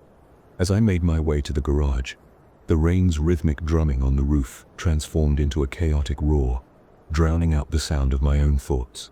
I pulled the umbrella from its resting place, its fabric worn but sturdy. I opened it with a sharp flick of my wrist, the mechanism creaking in protest as I stepped back into the deluge. Tommy followed close behind, his small frame dwarfed by the large umbrella. As we navigated the narrow path from the garage to the car, the rain had intensified, thick sheets of water cascading from the sky, creating a curtain that blurred the edges of the world. It pooled on the pavement, forming miniature rivers that rushed past our feet. Each drop seemed to strike with a vengeance, and as I held the umbrella aloft, I could feel the spray from the puddles splattering against my ankles. "Hold on tight," I called to Tommy, who was peeking out from beneath the protective canopy. I made a dash for the car, water sloshing around my shoes, feeling the weight of the storm pressing down on us. The droplets hammered the umbrella, the sound echoing around us like 1,000 drummers in an unrelenting march. I got Tommy settled in the back seat and slid into the driver's seat, the warmth of the car a stark contrast to the chilly, damp world outside. I turned the ignition, the engine humming softly as the windshield wipers started to work overtime, struggling against the sheer volume of rain. As I pulled out of the driveway, the visibility dropped sharply. It was as if someone had draped a heavy gray blanket over the neighborhood. The houses blurred together, their outlines hazy and indistinct through the cascading water. I squinted through the windshield, but even the headlights felt weak against the relentless downpour, fighting to cut through the darkness that seemed to envelop us. With every passing moment, the storm escalated, the rain pounding down with a ferocity that felt almost supernatural. It was hard to judge how fast we were going, the road stretching out before us like a black ribbon of uncertainty. I kept my grip steady on the wheel, fighting the instinct to slow down. Just when I thought the rain couldn't get any worse, it shifted again. A sudden sharp crack of ice against the windshield made me flinch. I glanced up, just in time to see tiny pieces of ice begin to tumble from the sky, bouncing off the pavement like shrapnel. Hail! I tightened my grip on the steering wheel, adrenaline coursing through my veins as the first few pieces struck the car roof with a loud thud. "Dad, look!" Tommy exclaimed, excitement bubbling in his voice, tempered by the fear creeping into his wide eyes. I turned my head to see the little stones of ice pelting the ground, creating a cacophony of sounds that mingled with the rain. "Stay low, Tommy. It's going to get rough," I warned, the weight of anxiety settling heavily in my chest. I pressed on the gas, wanting to reach the school as quickly as possible, each burst of hail sounding like a harbinger of something more sinister. The world outside transformed into a blizzard of ice and water, the road ahead a perilous path that promised uncertainty. I could feel the tension in my muscles, the urge to protect my son clashing with the anxiety of the unknown. The radio crackled to life. The announcer's Sub's voice strained, warning of severe weather conditions. "Seek shelter immediately if you stutter in the path of the storm." The words echoed in my mind, and I forced myself to focus on the road ahead. Every thud of hail against the car, a reminder that something was changing, something dark looming just beyond our sight. As I pulled into the school parking lot, the rain still hammered against the car, relentless in its assault. I turned to Tommy, who was peering out the window with a mix of excitement and anxiety. "Here we are, buddy," I said, forcing a smile. Remember to stay safe inside." I handed him the umbrella, watching as he clutched it tightly. The bright colors a stark contrast to the dreary weather surrounding us. "I'll pick you up after school," I promised, hoping to ease the worry creasing his brow. Tommy nodded and hopped out, pulling the umbrella over his head as he darted toward the school entrance. I watched him go, a twinge of unease settling in my gut. Something about today felt off, like the world was holding its breath. As I drove away from the school, I couldn't shake the feeling that I was leaving him in danger, even with the walls of the school standing tall and safe. I turned the corner and headed back home, the rain continuing to fall, heavy and unforgiving. But then, as I approached a stoplight, the atmosphere shifted. It wasn't just the rain that was loud. It was something else, an eerie, mournful wail cut through the air. My heart dropped as the tornado sirens began to blare, a sound that seemed to echo from the very depths of hell.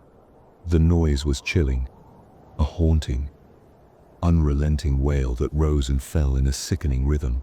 I could feel the hairs on the back of my neck stand on end, an instinctive alarm signaling that something was very wrong. The sirens wrapped around me, filling the car with dread as I sat at the stoplight, unable to move. My phone buzzed violently in my pocket, jolting me from the clutches of panic. I fished it out, my hands trembling as I read the alert flashing on the screen. "Tornado warning. Take shelter. Immediately. A tornado has touched down in your area." The words pulsed with urgency, each syllable heavy with foreboding. I gripped the steering wheel tightly, my knuckles white as I tried to process what I had just read. The radio crackled to life, the voice of the announcer filled with tension. "We have reports of a tornado on the ground just a few miles from here. Residents are urged to seek shelter immediately. If you're on the road, please find the nearest safe location to ride out the storm. The tornado is moving fast, and conditions are extremely dangerous." As the announcer spoke, images of the nursery rhyme from the doll flooded my mind. Darkness, death, destruction. The fear coiling in my gut tightened as the sirens wailed on, a grim reminder of the chaos that lurked just outside my window. I glanced back in the direction of the school, anxiety gripping my heart. Tommy was inside, unaware of the turmoil brewing outside. The light turned green, but I couldn't move. I was frozen, the world around me a blur of rain and noise. All I could think about was getting back to him, back to safety, before the storm unleashed its fury. With a sudden burst of clarity, I slammed my foot on the gas, the tires screeching as I sped off, the sirens still screaming in the background, chasing me down the road. As I drove, the atmosphere shifted, the world around me dimming as if a curtain had been drawn over the sun. I glanced up, just in time to see a massive funnel cloud forming on the horizon, the swirling darkness materializing from the roiling gray above. It appeared almost still at first, an ominous specter gliding through the sky, but as it drew closer, its true power unfurled. My breath caught in my throat. The tornado was not just a distant threat anymore. It was coming for us. The air grew thick with tension, every instinct screaming at me to turn back. The vortex twisted and churned, stretching lower, growing wider, and in that moment, I realized how insignificant my car felt against nature's wrath. Panic surged through me as I slammed on the brakes, the tires screeching in protest as I skidded to a stop. My heart raced, pounding in my chest like a frantic drum. I turned to see the monstrous funnel bearing down on me, a living nightmare that was about to swallow everything in its path. In a rush of adrenaline, I whipped the wheel around and floored the gas pedal, desperate to return to my son. The road ahead blurred as I sped back toward the school, each second feeling like an eternity. The sirens wailed in the background, a grim reminder of the chaos unfurling behind me. But even as I raced against time, I could feel the tornado closing in, the oppressive weight of its presence weighing down on my spirit. I rounded a corner, and that's when I saw it. A dark wall of destruction tearing through the landscape. Trees bent and twisted, the ground lifted as if nature itself was trying to reclaim the land. My heart sank as the realization hit me like a punch. I might not make it back in time, but there was no turning back now. The wind howled, a banshee's wail, as I pressed on, but it was futile. I glanced in the rearview mirror, and the tornado surged forward, a relentless beast, its maw opening wide as it consumed everything in its path. The sky darkened, and the rain fell heavier, the sound of it drowning out all reason. Then, suddenly, it struck. The car shuddered violently, the force of the tornado slamming into me like a freight train.